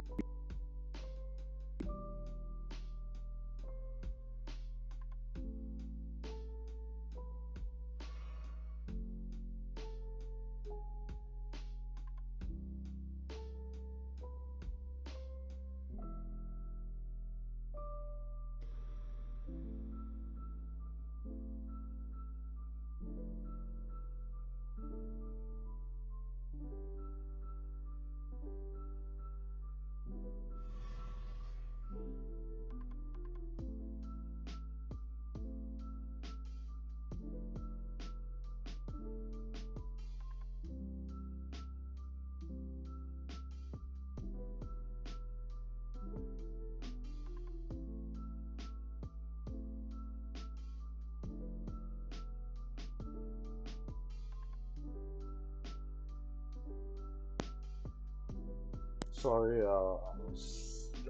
was just washing my face to wake me up. But with the end of the early time of abundance and the supposed perfection of the Earth Tree disproven in part of the existence of the minor Earth Tree, America began to harbor doubts about the Golden Order. This began this became her master plan. Whatever it was, Godfrey and his warriors were sent to the Badlands so that they could grow strong in the face of death. For when they were called back to the lands between. Her actions are after this is inscrutable. America shattered the Elden Ring and disrupted its great runes among her children, the distributor of great runes. For this, she and thus Radagon and the other Elden Rings were imprisoned and crucified within the Earth Tree. The Elden Ring slash Golden Order could not be mended because it was inside the Earth Tree, which could not be entered because of the shattering of the Gold Elden Ring and Gold Order. Gideon often believes she wishes for the Tarnished to continue the struggle unto eternity, but it's Marika who guides Melina to burn the Earth Tree so we can become an Elder Lord. It is also known that Marika enlisted Hook to smith a weapon capable of slaying herself. She was sorrowful after the disappearance of Nicola, indicating that it probably wasn't part of her plan. Nicola is a shard bearer, so this would have likely been after she was in prison. The Elden Beast is the Elden Ring, which is the Golden Order, which is Marika herself, who is also Radagon. Do not think too much about it. Godry, first Elden Lord, Horax Luke's warrior. Ultimate badass of the lands between. Once a simple, albeit extremely bloodthirsty warrior, America made him her consort, probably after witnessing his superhuman strength. In the days of the past, a crown was warranted with strength. After all, it was then that he took Sarosh upon his back to suppress the ceaseless lust for battle that raged within. It's likely, but never stated that he took the name Godfrey here and was formerly known as Horror Lux. Godfrey was himself a demigod. It's possible that he was descendant of some other god, but most likely he attained demigod status from his relationship to Marika, similar to how her stepchildren did. Godfrey and Marika had at least three children, Godwyn the Golden and three Omen twins, Morgoth and Morg. Judging from his dialogue, Godfrey seemed to care for the twins, or at least Morgoth more than Marika ever did. Godfrey's line, known as the Golden Lineage, seemed to have plagued with misfortune. The Omen twins, the death of Godwyn, and his supposed end of Godric, most pathetic of the demigods. God- Godfrey proved his worth by decisively defeating the giants and the dragon.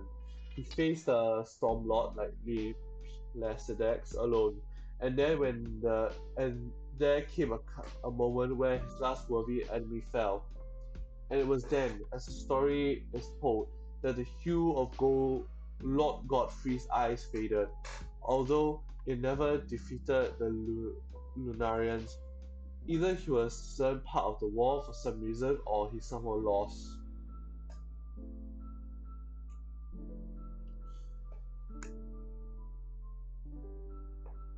Of course, the actual reason the hue of his eyes faded was because America turned him and his warriors into the Tarnished.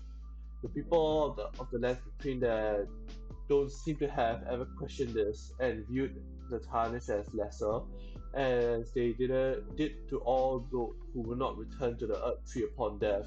This discrimination followed them even outside the lands between. The Tarnished were banished to the faraway Badlands by America, and their migration became known as the Long March of the Tarnished. Godfrey broke his axe in a battle during the march, and at its end, he divided himself into king. He divested himself of kingship and took the name Horror Luix once more. But he kept Sarosh so that he never returned to the bloodthirsty warrior he once was. Perhaps this was because he ev- perhaps because of this he was eventually defeated and killed. But he is reawakened by grace. Eventually, at the end of the game, he finally returns to reclaim the title of Elden Lord and fights us for it. This would make him the last Tarnished to return to the Lands Between, at least before the New Age. Had he returned before us, he probably would have succeeded. But what New Age would he have brought about? Probably the Age of Fracture. It is possible that he was able to return at, at, at long last because we put down his golden shade. Notably, the shade takes the form of Godfrey when he was outlawed. Before he became tarnished, because it had an unbroken axe. In a battle, he kills Sarosh, enabling him to fully return to his bloodthirsty warrior he once was so long ago. He believes a crown is warranted with strength, and when we defeat him, he believes we've earned the metaphorical crown. Apparently, his hair is actually part of his crown.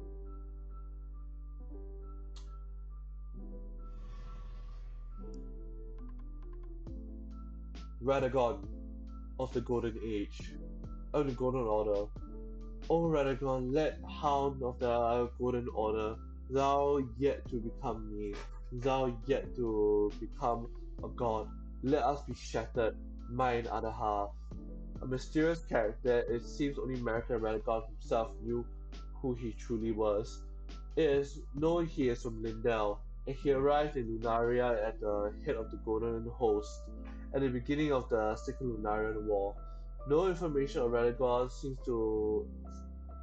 exists from before this time as far as we know. Met Renala in battle, repented his aggressions in the Church of Vows and married her, had at least three children and then left Renala with an amber egg containing the Great Rune of the Unborn and returned to Lindell to become America's consort and second Elden Lord. Radagon then became Marika somehow. As far as we can tell, this means they both inhabited the same body, but remained distinct personalities within it. This allowed Marika to bear Empyrean children. One way the fusion may have happened is through one or both of them using destined death to, to sever their souls from their body and then merging together in the same body in the same way Rani inhabits a doll. When Marika shattered the Elden Ring, Radagon attempts to repair it, to no avail. Marika wants to die by our hands. It is Radagon who takes control of the body to fight us. The brains to Godfrey's bronze, in a sense, he studies sorceries in Lunaria and incantations in Lindell, aspiring to be complete. His red wolf woes may have been his Imperial shadows. Despite being too well known for his red hair, he despised it. It is heavily implied that his red hair has something to do with the giants who themselves all had red hair. Renala, Queen of the Full Moon. The Carrion Queen and probably the most powerful sorcerer to ever live, though her though herself a mere human. When she was a young astronomer, Renala met the full moon. It's not clear what this entails, though the bestowed theory is that she made contact with some sort of lunar outer god.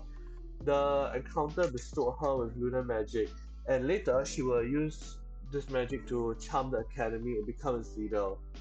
She is very old. As an astrologer, she predated sorcerers themselves, and likely lived alongside the fire giants on the mountaintops. The game often references the Karen Loyal family as something with a long and storied history, w- during which it only had one monarch, Renala. Renala was probably already queen during the First Lunarian War, during which America attempted and failed to conquer Lunaria. She and her knights had been truly powerful to repel the same force that defeated the fire giants and the ancient dragons. At some point, she invoked an old oath sworn to the trolls. Thus, did the trolls join the ranks of the Carrion Knights. The Albinaric Loretta will also join the Carrion Knights. Another Albinaric was the Carrion servant Pedia, who maintained their human who maintained their human puppets, a rather dark skeleton in the Carrion closet. She was definitely queen during the Second Lunarian War, where she met Radagon in battle. The two eloped and were married, during bringing an end to the war. They had at least three children, Radon, Raikat, and Rani. It was Renala who guided the young Rani to a dark moon. Radagon left her for America, leaving the amber egg contained in the Great Rune of the Unborn as a parting gift. Renala lost her mind, the Academy rebelled and locked her in the library, and Rani put up a trap to protect her that conjured a magical copy of Renala in her prime. In the library, she used the egg to constantly rebirth some unfortunate juvenile scholars who were reborn so many times that they degenerated and became dependent on the process. This may have happened when the children were fairly young. Radan learned magic from an alabaster lord in Syria, and Rani learned it from an old crone she found in the woods. A bit odd for the children of the world's most powerful sorcerer, unless she was already insane at the time. There were once multiple carrier princesses, but by the time of the game, Rani is the only surviving one. This would imply one of two things: either Renala had children with someone before Radagon, or more likely the other princesses were some of the soulless demigods sacrificed in America. Godwyn the Golden. Scion of the Golden Bow. It is not entirely known when he was born in relation to his siblings, but with Morgoth and Mook hidden from the world and any other possible siblings being deemed failures by America, Godwyn is effectively remembered as the first of the children. Apologies, I'm gonna go drink some water.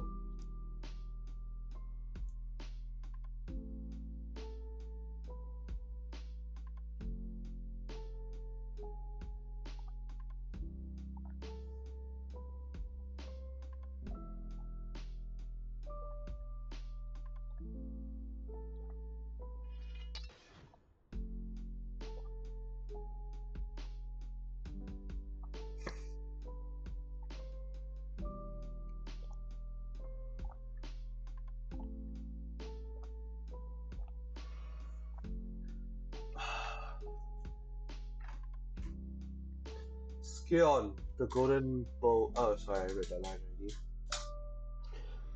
Godwyn was a champion of the battle in Lindell at the advent of the war against the dragons. When he defeated Fortisex and subsequently befriended Fortisex and his sister Lansax, as previously mentioned, one of these dragons was likely his consort. Assassinated during the Night of the Black Knights at the behest of America herself, his soul perished, but his body remained and became Prince of Death. Still an inanimate corpse, though. He was buried at the base of the the great tree in deep root depths, where the death inside in him spread to his roots. When we find him, his body was inexplicably transformed into a bizarre giant fish creature. Even stranger is the duplicate of his corpse at the bottom of Stormville Castle, which infects Roger with death. Though when he, the corpse here looks like just a head. It's actually a body behind it, which is mostly buried in a rock. Roger says it's a sacred relic of the night of the Black Knives during which Godwyn was murdered. He does not outright state that this is the corpse of Godwyn, but for it to be someone else's corpse might be even more odd. As with all things America, her motivation for this is unknown, but it's very probable that transforming him into the Prince of Death was her intention.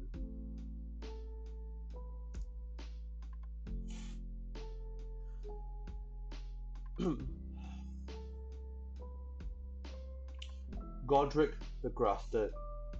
Descendant of Godwyn who inherited his great rune, a foul, decrepit, and probably inbred man, Godric, his troops, and his relative Godfroy fled their homes in Lindell when the shattering broke out. Godric himself escaped by hiding amongst the womenfolk. Godric, pursued by Radon, eventually took shelter in Stormville, which he claimed by defeating its Stormhawk Lord. By this time, so many of his troops had already lost that Godric was forced to fill in his ranks with exiles, mercenaries, bench knights, and grafted warhawks.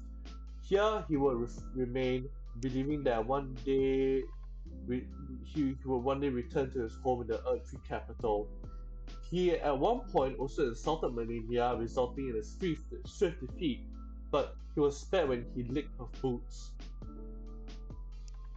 Honestly, Godric's no more than a jumped up country bumpkin. Lord, don't make me laugh! First he hid himself amongst the women folk to flee the capital, then hid from Radon in their castle. He then insulted Melania, lost to her in battle, only to lick her boot rather than die like a man. Has he no shame with the big girl's blouse?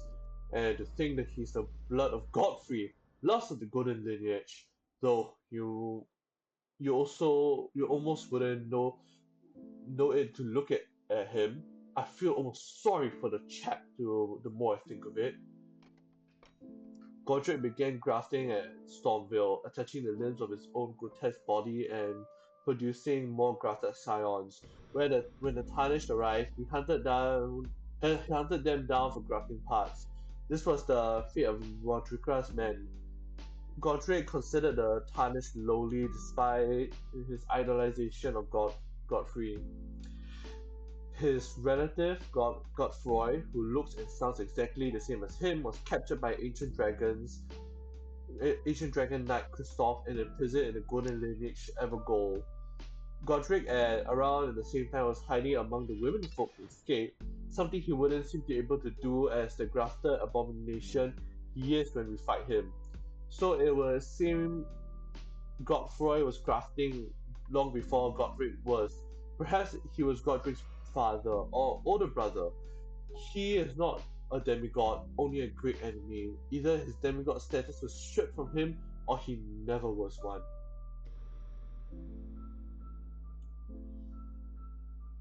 We find Grafter Scion and Mount Gelmir on the path to Volcano Manor, which raised the possibility that Godric or Godfroy tried to flee to Rykard. Rykard, in his own condition, is similar to the grafting. Extra appendages, extra fingers, all taken from the corpses of champions. Perhaps he was the originator of it and or an ally of Godric slash Godfroy. So he certainly would have fed either of them to the serpent without a second thought.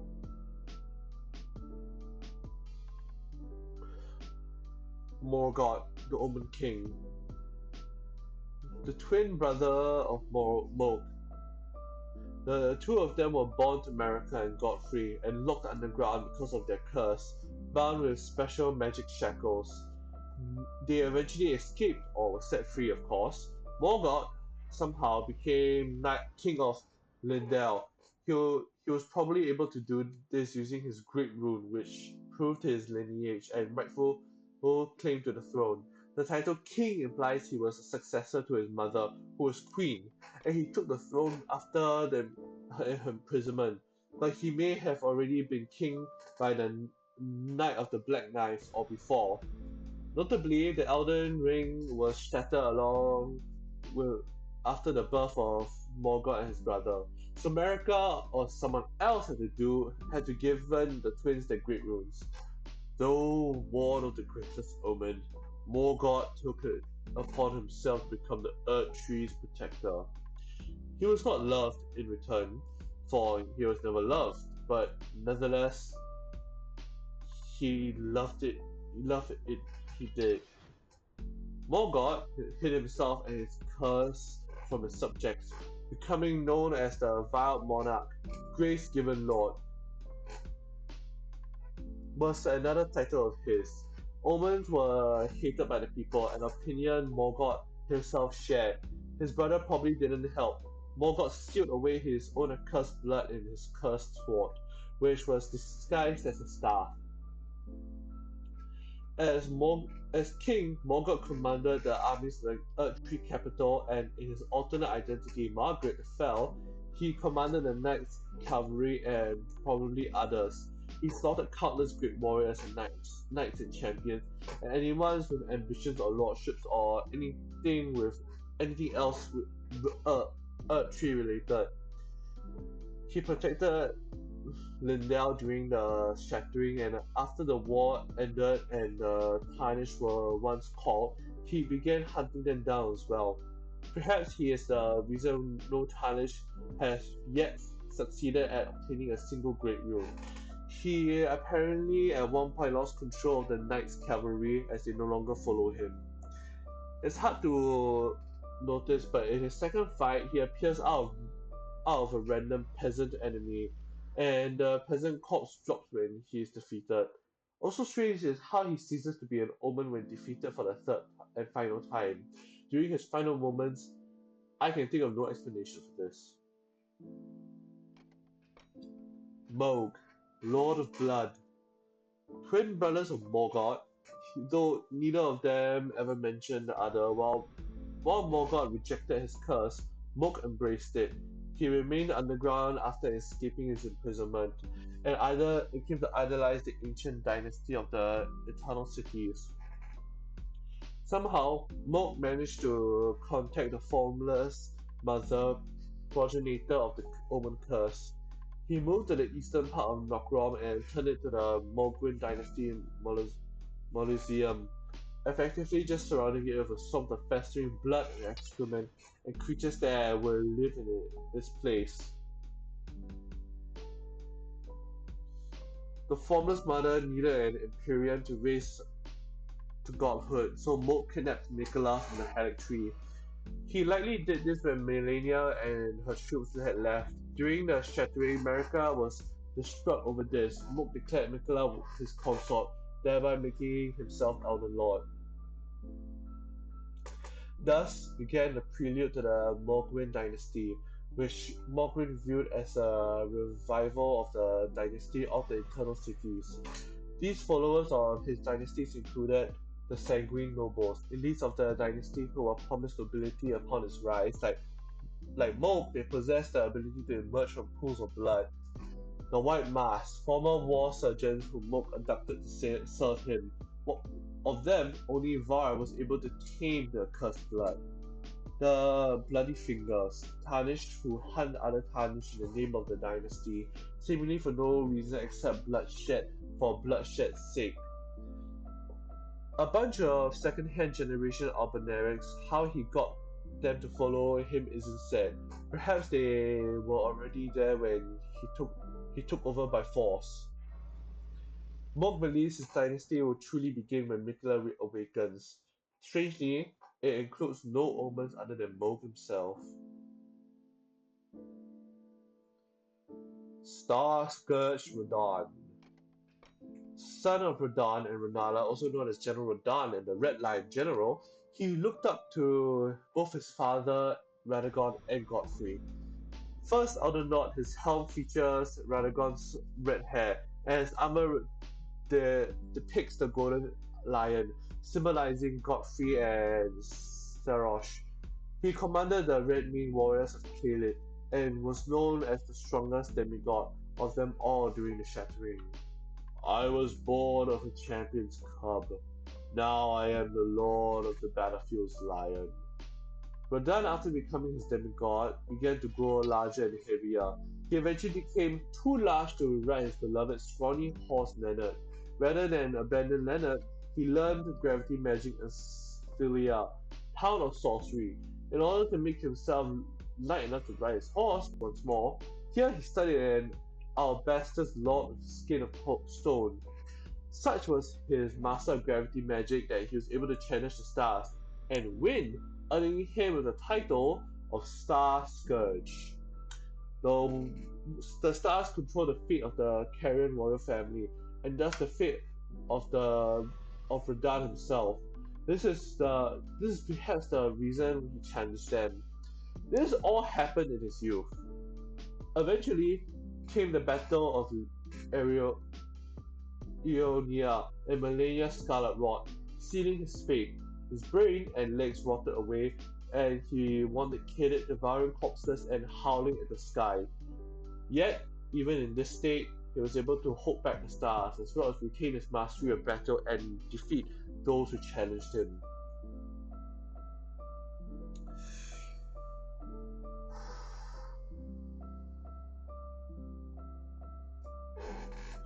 Rykard, Lord of Blasphemy, son of Radagon and Renala, formerly Praetor Rykard, led a company of brutal inquisitors and was released for his serpentine demeanor. According to Gideon, who may or may not have been making a pun, Rykard were, for whatever reason, turned on the Earth Tree and committed the grave sin of blasphemy. Blasphemy typically is speaking out against a god or holy thing.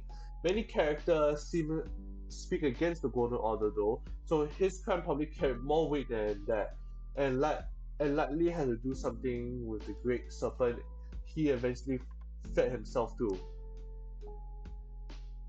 After turning to blasphemy, he shaved his curly mustache and left for Mount Glemir, where the god devouring serpent itself, a traitor to the Earth Tree, dwelt.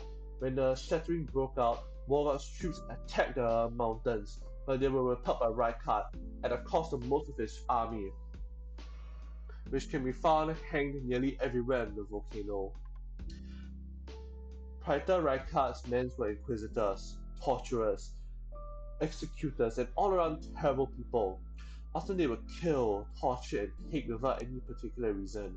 But when Rykard gave himself to the serpent, it was too much, even for them.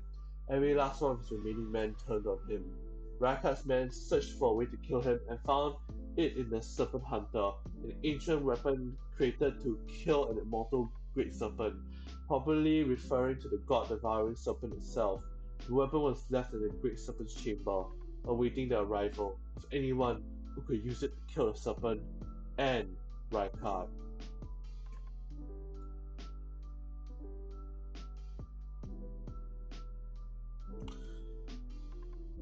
Rykard found his consort Tanith when she was working as a dancer in a foreign land, and she was the only person to remain loyal to him after was devoured by the serpent.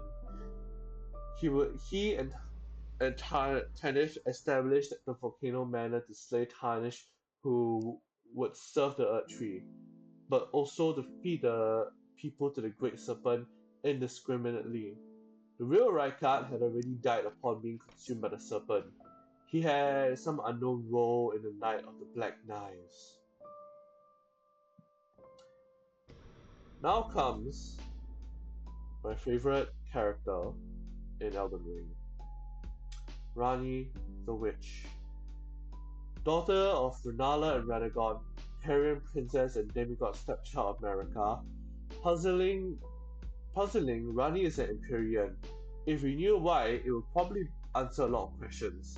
At a young age, Renala guided her to a dark moon, which may have been the black moon of Noxtella, similar to how Renala herself once beheld a full moon. The moon was encountered by a young Rani, led by the hand of her mother, Renala. What she beheld was cold, dark, and veiled in occult mystery. Rani had a secret mentor, an oak crone who specialized in occult sorceries.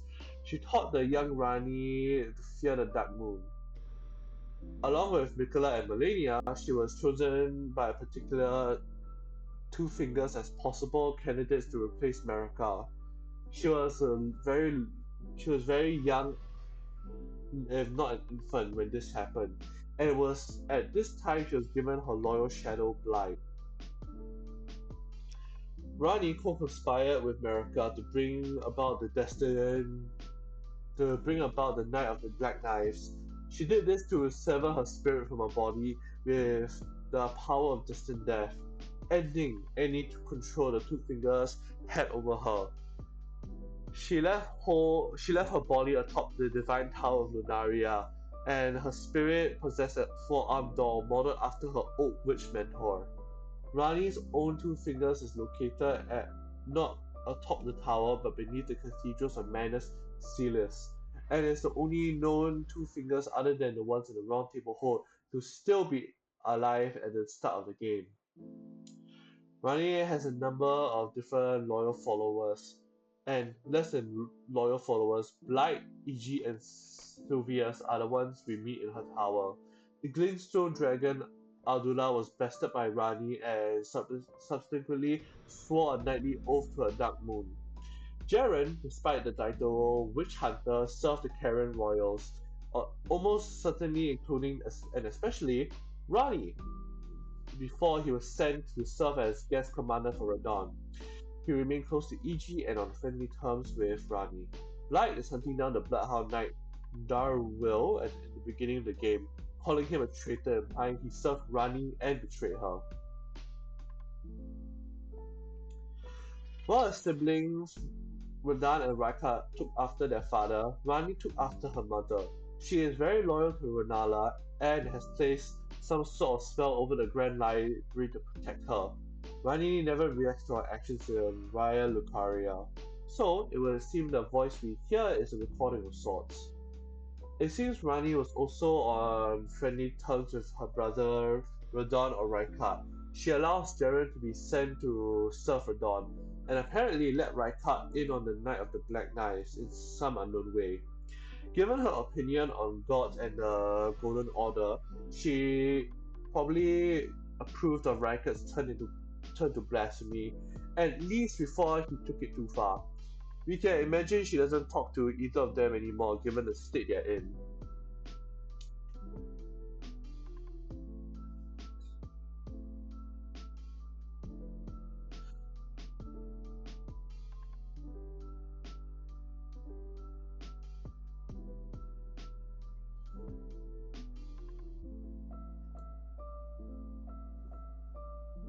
In fact, she never speaks ill of any of her extended family, only of the Two Finger and Greater Will. While it seems like she resents Radagon, there's no indication that she does.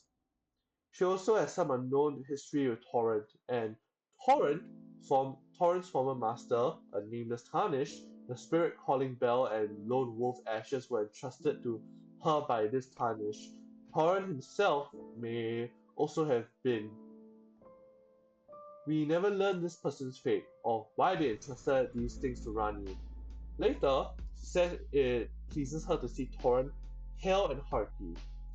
Rani first appears in an easily missable encounter at the beginning of the game under the pseudo Rena, a shortening of Renala, where, upon identifying us as Torrent's new master, gives us a spirit calling bell and lone wolf ashes.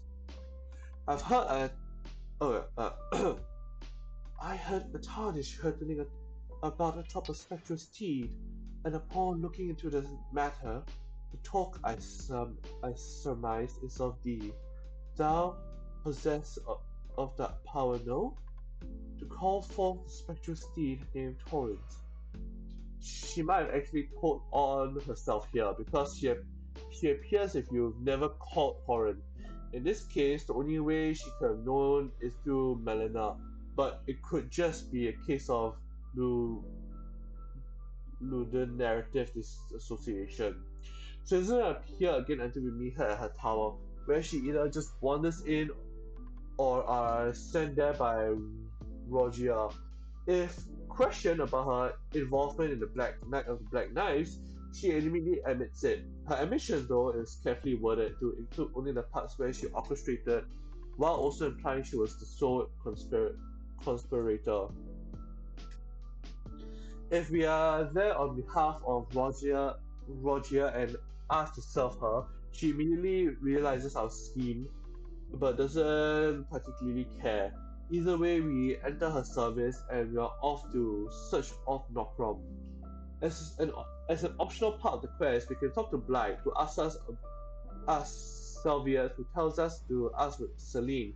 Celine is not thrilled to hear Salvius again, but she tells us we have to kill Radon, which is to benefit her as well, though she acts as if she isn't. The fate of the Karen royal family, including both Rani and Radan, is for whatever reason guided by the stars. It is perhaps for this reason that Radan conquered them. Unfortunately, he lost his mind due to the Scarlet Rot, thus keeping Rani's fate in stasis, and so we have to kill him. The Radan festival is run by Jared, who, as mentioned before, is on good terms with Rani.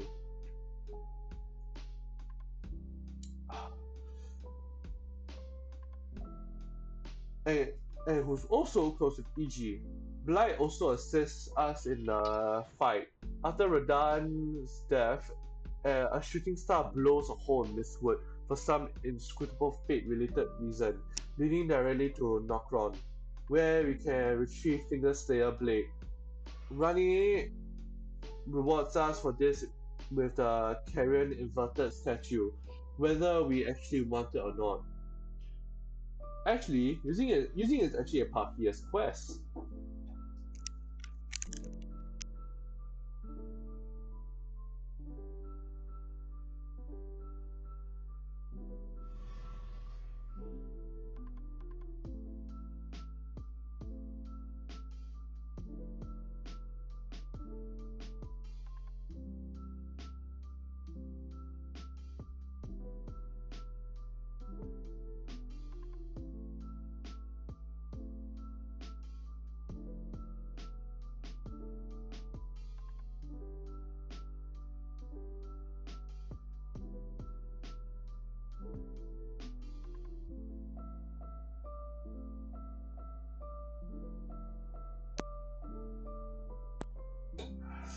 Blight also assists us in the fight after Renala's death.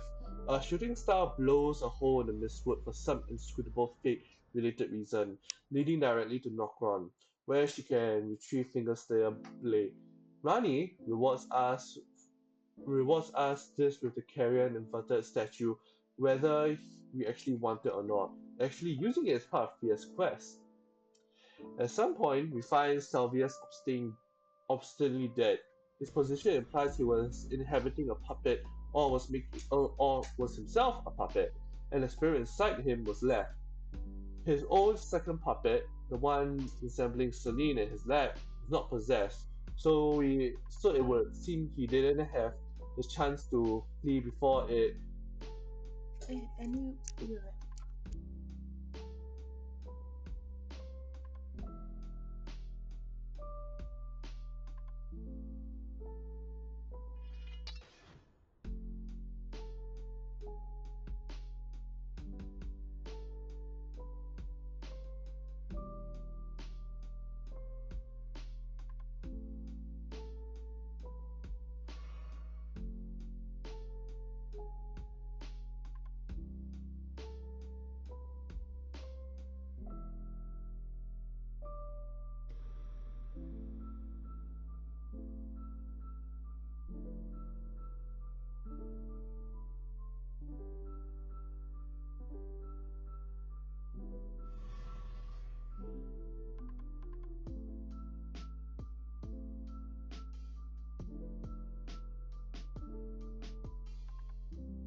Apologies. I, my, my mom came into the room. Uh, His own second puppet, the one resembling Celine in his lab, is not possessed, so it would seem he didn't have the chance to flee to it before he was killed. In any case, we never see him again. That is, this is where it gets odd. Regardless of whether you go to her corpse atop the Lunaria Divine Tower, Rani is gone from her rise, in which, in which, in her place is a site of grace pointing to the nearby Rena's Tower, now open and containing a way gate to the Angel River main at its top. We immediately find a Rani door on the coffin, and speaking to it at the nearby site of grace reveals that it is unsurprisingly inhabited by Rani herself. Rani is infuriated, saying that she hadn't expected any soul to recognize me in this guise, despite the fact that the doll looks exactly like her from head to toe and with details perfect. It even has a spectral face. Rani says we sullied her name in some way, and that she cannot allow the freedom, and we must perform for her a service as recompense.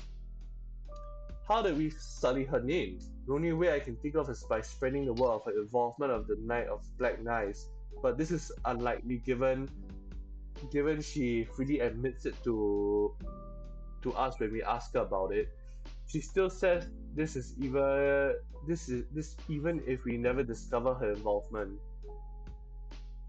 After this bizarre, inexplicable encounter, she seemingly forgets whatever she was angry about, and we find and eliminate the baleful shadow, the last group of assassins that look nearly identical to Blight, who were created by Rani's two fingers to hunt her down. Apparently, these shadows prevented her from facing the two fingers, and then dead, she leaves the miniature doll and goes to kill her two fingers with the finger slayer blade. Rani leaves us with the key to the chest in the Grand Library containing the Dark Moon Ring. Ring depicting a leaden full moon, symbolic of a cold oath. The ring is supposed to be given by Lunar Princess Rani to her consort. Rani is Empyrean, meaning her consort will by rights earns the title of Lord. A warning is engraved within. Wherever thou mayest be, take not the ring from this place. The solitude beyond the night is better than mine alone. We find her usual doll inanimate and without her clothes beneath the Cathedral of Manners, Celius, by the corpse of her recently dead two fingers. These initially resemble three fingers more than anything, but it seems the thumb is actually some sort of melted flesh, as it as is the weird bit of charred flesh that her doll is sitting on. Putting the ring on her finger summons the spirit and clothing into the doll once more. Despite having given us the key to the chest containing the ring, she seems to have not expected us to become a consort. She goes to the night sky to follow her dark path to the Empyrean. She leaves behind for us the Dark Moon Greatsword, recurring item in the Souls series, usually known as the Moonlight Greatsword, which is the name of its skill. Bestowing a Moon Greatsword upon one's spouse is a Carrion tradition. Renala gave Radagon one as well, presumably that one was called the Full Moon Greatsword, but Radagon later turned it into the Golden Order Greatsword. Rani is next seen in her ending where she replaces Marika as God, and then takes us to space with her. We never see Rani's eyes open, but given her involvement in the Night of the Black Knives, it stands to reason she had some traces of death within her, and therefore it looks like Melena's. As for the mark beneath her eye, though, we have no idea. Mikola, the Unalloyed. Mikola and Melania were both described as prodigies. Melania was master of combat, but Mikola was multi-talented genius. Basically, the Leonardo da Vinci of the lands between. He is seen carried by Moog in the opening cinematic, where he has blonde hair, not having inherited his Radagon's red hair as most of his other children do. For a time, he went under the alias of Saint Trina, spreading the teaching of sleep. Why he did this is a mystery. Well, like I said, I don't know when this came out, so it could have possibly came out before the DLC. So sorry if there are any errors. But if curses are in fact the influence of outer gods, then Mikola is an outer god of slumber. Most of the outer gods are associated with a strange type of fire, and Mikola's theoretical god has one as well, the fires of slumber conjured by the sword and torch of Saint Trina. Mikola doesn't reject the godhood as Melania does with hers, but he does detest his curse of eternal childhood. Saint Trina is an enigmatic figure. Some say she is a completely young girl, some are sure he is a boy. The only certainty is that their appearance was as sudden as their disappearance. Mikola created the Helix tree, an attempt to grow a second Earth tree, watered with his own blood. So basically, I'm going to take this joke from someone else, where when he said I poured my blood, sweat, and tears into this tree, he actually fucking meant it. To many misbegotten, albaneric humans who were simply unforgotten, the Helix tree became a symbol of hope that they would no longer be rejected by the Earth tree or cast out by zealous adherents. These people swore fatally to Miquella and came to dwell in Elfell, the braces of the Helix tree. Miquella was beloved by many to the point of becoming a messiah figure. Who is that Miquella shall bless, if not the low and the meek? He's also known for a bit of mind control. In an attempt to kill Melania of a Scarlet Rot, Miquella learned the Golden Order fundamentalism. The Golden Order fundamentalism is actually the opposite of fundamentalism. What? As we understand it in real life, it is scholarship in all but name. Miquella naturally excelled at the fundamentalism. He created the incantations, the Scars of Light, Triple Ring of Light, and Radagon's Rings of Light, as well as all gifts to his father. Also using the knowledge of fundamentalism, he invented the pulley crossbow and the pulley bow and the pulley crossbow, and probably many other things. So I can thank him for that because the pulley crossbow carried me throughout the whole game. But Mikula found no solution to the Scarlet Rock problem in the Golden Order fundamentalism, and so he abandoned it. Instead, he discovered a way to purify gold, the essence of life itself, creating unalloyed gold.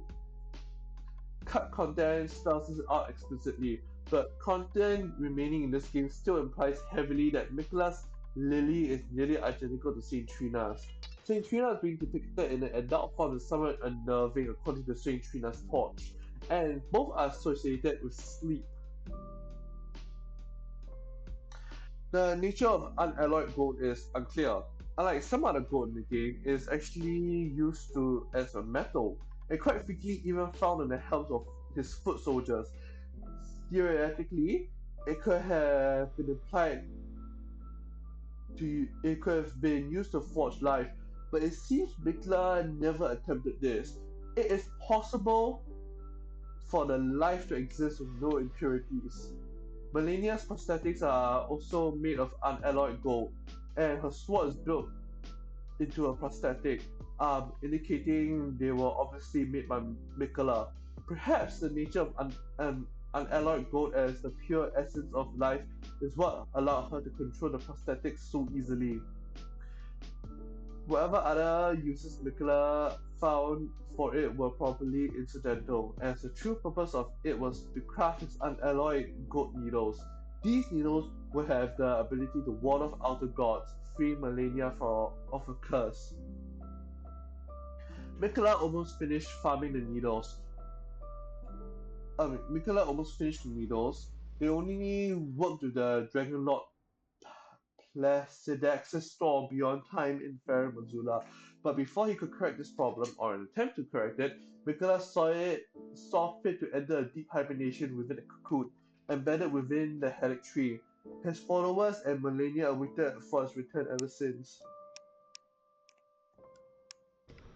But Melania was stolen away from the Helix tree by Moke, who had escaped his confinement and made contact with the Formless Mother. As an Empyrean, Mikola was a candidate of the Formless Mother to raise the godhood. Moke, too sought to praise Mikola of the godhood and declared himself Mikola's consort. A consort to an Empyrean is given to the title of Lord, and thus Moke named himself Lord of Blood. Mikola, even in his summer, still attempts to water the headache tree with his blood. We see this happen at the beginning of the fight against Moke. Without Mikola, the headache tree grew deformed and afflicted by scarlet rot, and thus it failed to become an earth tree, and the dreams of those who devoted themselves to it became impossible. Did Mikola himself believe in these dreams, or was he taking advantage of these unfortunate souls? We don't know. Mikola has yet to awaken by the end of the game. But he probably will eventually. Who can say what will happen when he does? Which he did when the DLC came out. So this proves my point that this is a really old. This is an old transcript.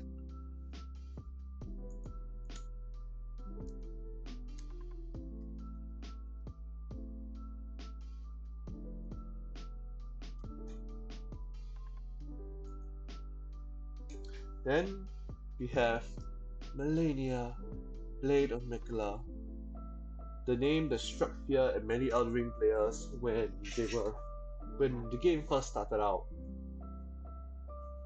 Twin sisters of Miquella and goddess of Scarlet Rot, born cursed with rot from the influence of the outer gods of rot. Her mentor was the blind sportsman who had sealed the very same outer god beneath the lake of rot, and under his guidance she gained wings of unparalleled strength. She fought against her within her and believed completely that Miquella will one day find a cure. While he hasn't been able to complete his needles before entering his slumber, he did make her unalloyed gold prosthetics, including the arm that her blade is built into. A previous version of the arm without the inbuilt blade found its way into the possession of Malagith Maris somehow. Melania was a major player in the Shattering. At some point, she defeated Godric probably without much difficulty, and after he licked the boots, she for some reason saw fit to spare him and leave him with his great rune. And then came the Battle of Ionia, when Melania faced with an impending loss to Radahn, or at least a perpetual stalemate, bloomed into a scarlet flower. Then infected the whole of Caelid with scarlet rot, and she brought her one step closer to her fate as goddess of rot that she had resisted for so long. She also fell into a deep slumber and was single-handedly carried back to the Halleck Tree by Cleanrot Knight Finlay. Melania, with no idea what happened to Miquella, awaited his return ever since. It is unknown if she ever woke up prior to a battle. Had Miquella been awake for the shattering, though the two of them would certainly won. Melania would have become a true goddess. Upon the third bloom of the Scarlet Flower, when it blooms in a fight, it is the third time or only the second. Right here, I'm going to go to the bathroom. I'm going to rub water into my eyes as they are very red. Give, give me a minute.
Okay, alright, I'm back.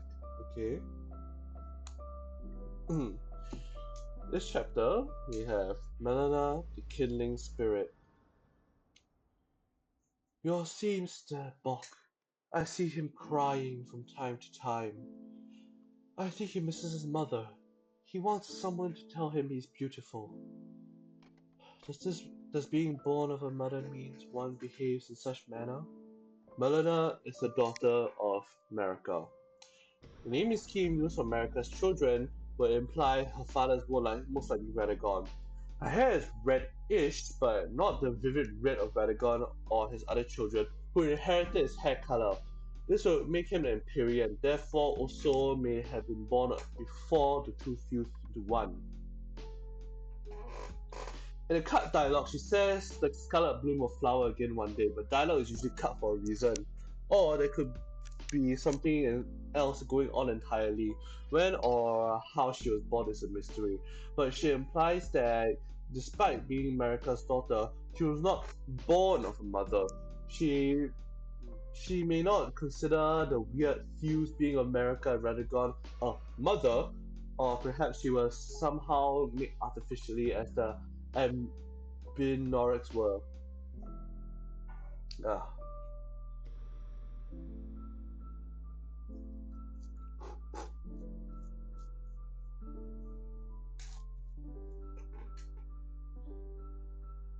We can uncover her likely cause of death through, or mostly death. She considered herself still alive despite being a ghost. She says she is burnt and bodiless. We find her knife, the blade of calling, in her office or in Lindell. Near the entrance to the Forbidden Lands and in an elevator shaft, we can imagine whoever this was had to make a running leap off a moving lift to reach their office. The only item we find in this room in the office is the official's attire, probably belonging to the official who used the office. Grubby blue robe worn by magistral officials to carry out their grim task. Surveillance, execution, gruesome rituals, the darkest duties drive the wheels of mankind. The robes is worn by Inquisitor Giza, who invades us in Volcano Manor, also gives us the Giza wheel, best weapon in my opinion. It also parts it's also part of the outfit worn by House Marias, the families of executioners who preside over the shaded castles. So Melina was executed and burned, probably at the same time. Perhaps her nature as the kindling maiden was discovered by someone, and thus she was a threat to the Golden Order, and it was necessary to not kill her, but destroy her body as well. Whatever happened to her, America certainly needed it. Her ghostly condition is identical to Rani's, except without a doll to use as a vessel. Rani severed her soul from her body using a distant death. We know Melina holds the power of death inside of herself, especially her closed eye, so it follows that someone did this to Melina too. Though it was probably orchestrated by America. As for who actually did the deed, Praetor Rykard is a possible culprit. In this time before feeding himself to the serpent, he led his men into like Inquisitor Giza to the magistral officials mentioned by the officials' attire. He also was involved in the Night of the Black Knives in some mysterious unknown way.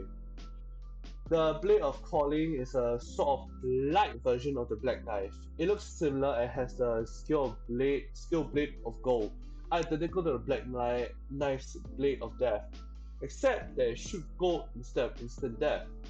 Melina was always intended to serve as a killing for the Giant's Forge. This was the purpose revealed to her by America when she returned to the Earth Tree. She also may have a second purpose as we see in the Frenzied Flame ending. Should the player stray from grace and become Lord of Frenzied Flame, Melina is to hunt them down and deliver them the destined death that's still within her. Or, although it is possible Melina just does this on her own. In the ending, the golden hue in Melina's eyes has faded, but so too has the dark mark of three-toed clawed bird on her other eye, allowing her to open it and revealing that it's quite dusky and gloomy. We don't exactly know what the bird claw stands for, other than the general death symbol, but we do know that as death is that in the length between having three digits is seen as a bad omen. Statues of roses, usher of death, also have three toes. If you're thinking death bird, they have five digits. Both Rani and Melina have their left eye sealed. Rani's left eye overlapped with the right eye of her doll, making it look like her right eye is the one sealed. The similarity is explained by of them both of them having their bodies slain by destined death, making theories that they are same person or two halves of the same whole unlikely. Still, there's still likely exists a connection between them both. Both have their same condition, and both know Torrent, who himself have a similar spectral condition, but no sealed eye.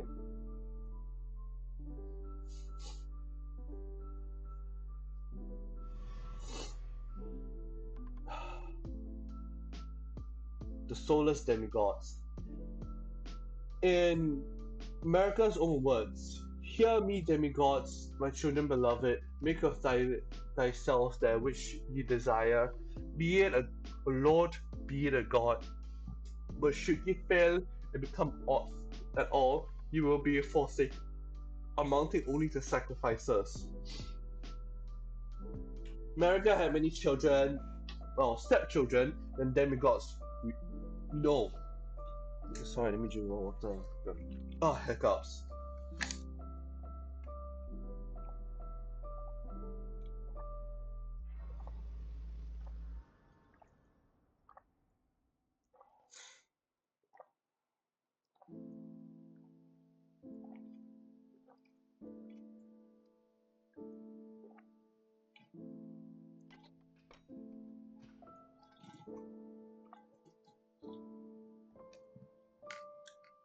Ah, thank you for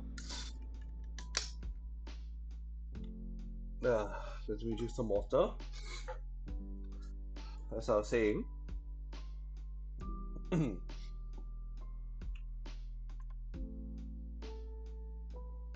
America had many more children slash stepchildren than the demigods we know. Her only command to her children was that they make something of themselves. She did not care what, but those who failed to amount to anything were sacrificed. To what end, we don't know, but the existence of these demigods to become anything meant they left very little evidence of their existence in the world. Still, it seems that they were leave virtually none at all. There are at least seven of these soulless demigods. Their corpses contained in the walking museums. It would seem they inspired at least some of the followings, as most of them are protected by small armies of museum soldiers who decapitated themselves to serve their lords in death. Each mausoleum crashes onto the ground and stops moving if you destroy enough of these strange white skull barnacles on it, which sometimes kill the nearby mausoleum knights and sometimes doesn't. Some have bells, some do not. There's one in the Weeping Peninsula, three eastern three in eastern Lunaria, all very close. One of the castle souls, one in the consecrated snowfield near the apostle derelict, and one in Deepwood's death. Despite the very little information we have to go on, we can attempt to figure out a few of them. The three in Lunaria being so close together may be because they were children of Runala. She was the only queen of Caria, yet there was once multiple princesses. Only Rani survives, and America's sacrifice of the soulless demigods may explain the fate of the others. The one by Castle Sol may have been Commander Neil's long past master, who he remained at the castle to defend. The souls we find in the castle attempt to resurrect them, believing this would gain them favor of Nicola and enable them to reach the Helix Tree. To this end, we prayed for the sun to allow itself to be eclipsed, so that the demigod could be reborn in its umbra. It did not work. It did not work. Solus may imply they met a similar end to Godwin. It's not otherwise unusual for a corpse to be lacking a soul. We assume the headless corpses within the mausoleums are the soulless demigods themselves. This is likely but not proven. They could be servants or consorts or some sort of grave robber decoy with the real demigods buried beneath them.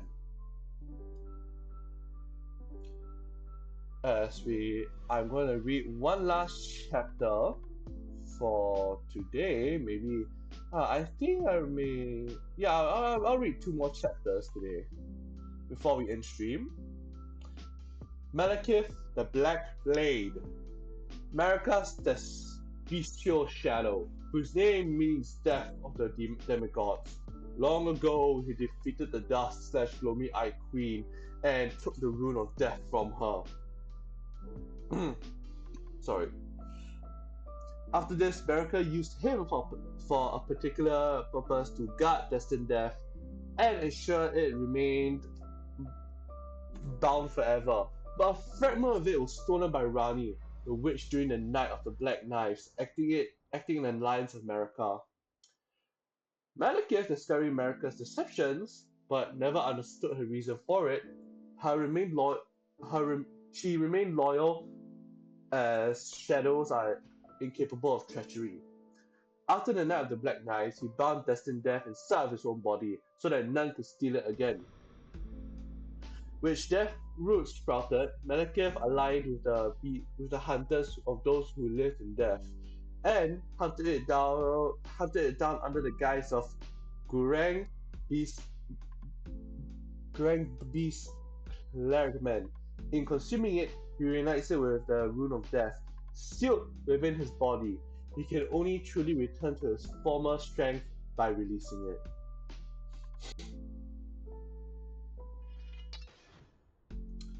He developed an unbearable hunger for a death fruit that is never sated, even after he consumes all the death fruit in the world. Feeding him all the death fruit before fighting him in the Farum Azula unlocks a new dialogue for that fight.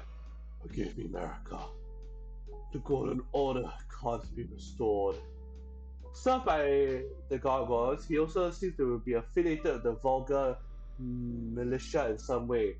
Many of them use the power of death and beast incantations, and some of the members can be found near their sanctum. For the final story of today's stream, a theory of Radagon and Rani. This part is even more speculated than the rest of the document. It takes a whole lot of shaker of salt. Radagon was created by Marika. Specifically, it was created by rebirthing the god of fire, fire giant with the amber eggs containing the great rune of Unborn.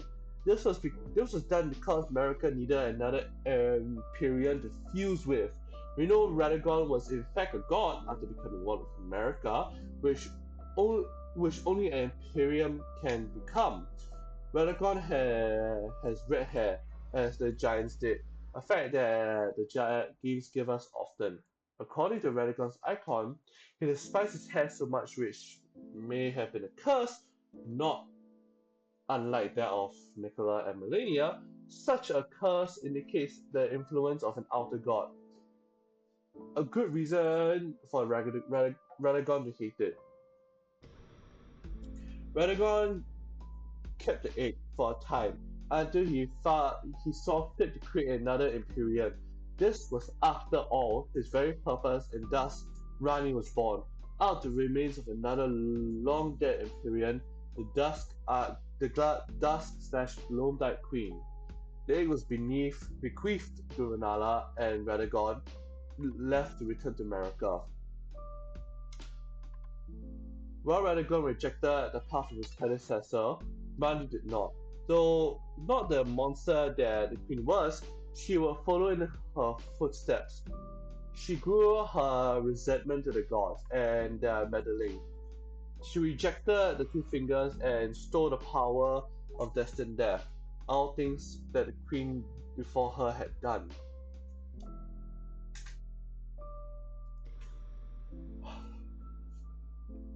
Marnie, too, is a royalty. In her ending, having found a consort as supplanted Queen America, she becomes herself a queen. And if Riley's close eye contains destined death as Melena's does, it will certainly be dusky and slash gloomy. And that's it for today's stream. We're actually halfway done with the document. The other things we have is the other characters.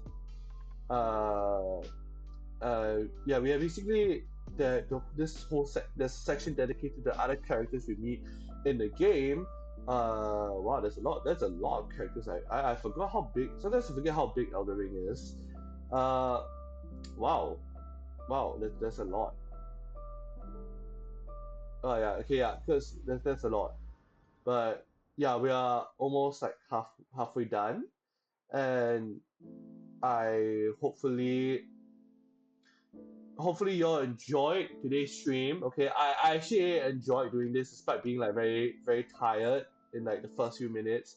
I still don't understand why I was, but I managed to I used to grip myself and say, "Go, gotta keep doing this." Okay, I'm not lazy. I'm not lazy. So I thank y'all for joining today's stream.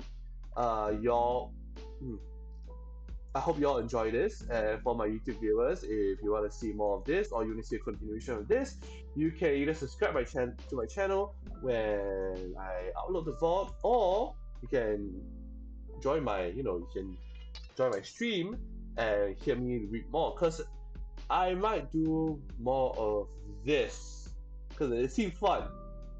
It seems fun. But right now, let's go find someone to raid. Who can we raid? Who can we raid? Uh oh. Oh, sorry. I thought some of my mutuals are streaming, but no, that's wrong. But okay, let's see. There's Yuki Hatsuki and Vanny Panini. Is that his name? Vanny Panini?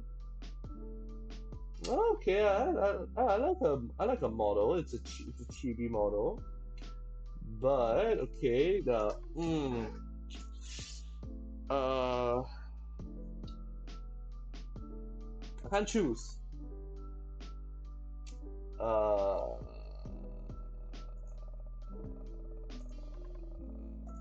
I okay, I made my choice. Okay, I made my choice. We'll rate Yuki Hatsuki. Hold on. Sorry, my computer was lagging for a minute. I don't know why. But let's rate them, and I'll end stream today. I'll continue stream tomorrow, and I'll continue all of this. And then for next stream, I may do an editing stream where I edit one of my videos, or I may continue playing Paper Lily or Half-Life Opposing Force. Because I recently just got back into a Half-Life series, and now I'm like, oh damn, now I want to play Half-Life again. But yeah, okay, copying her username down.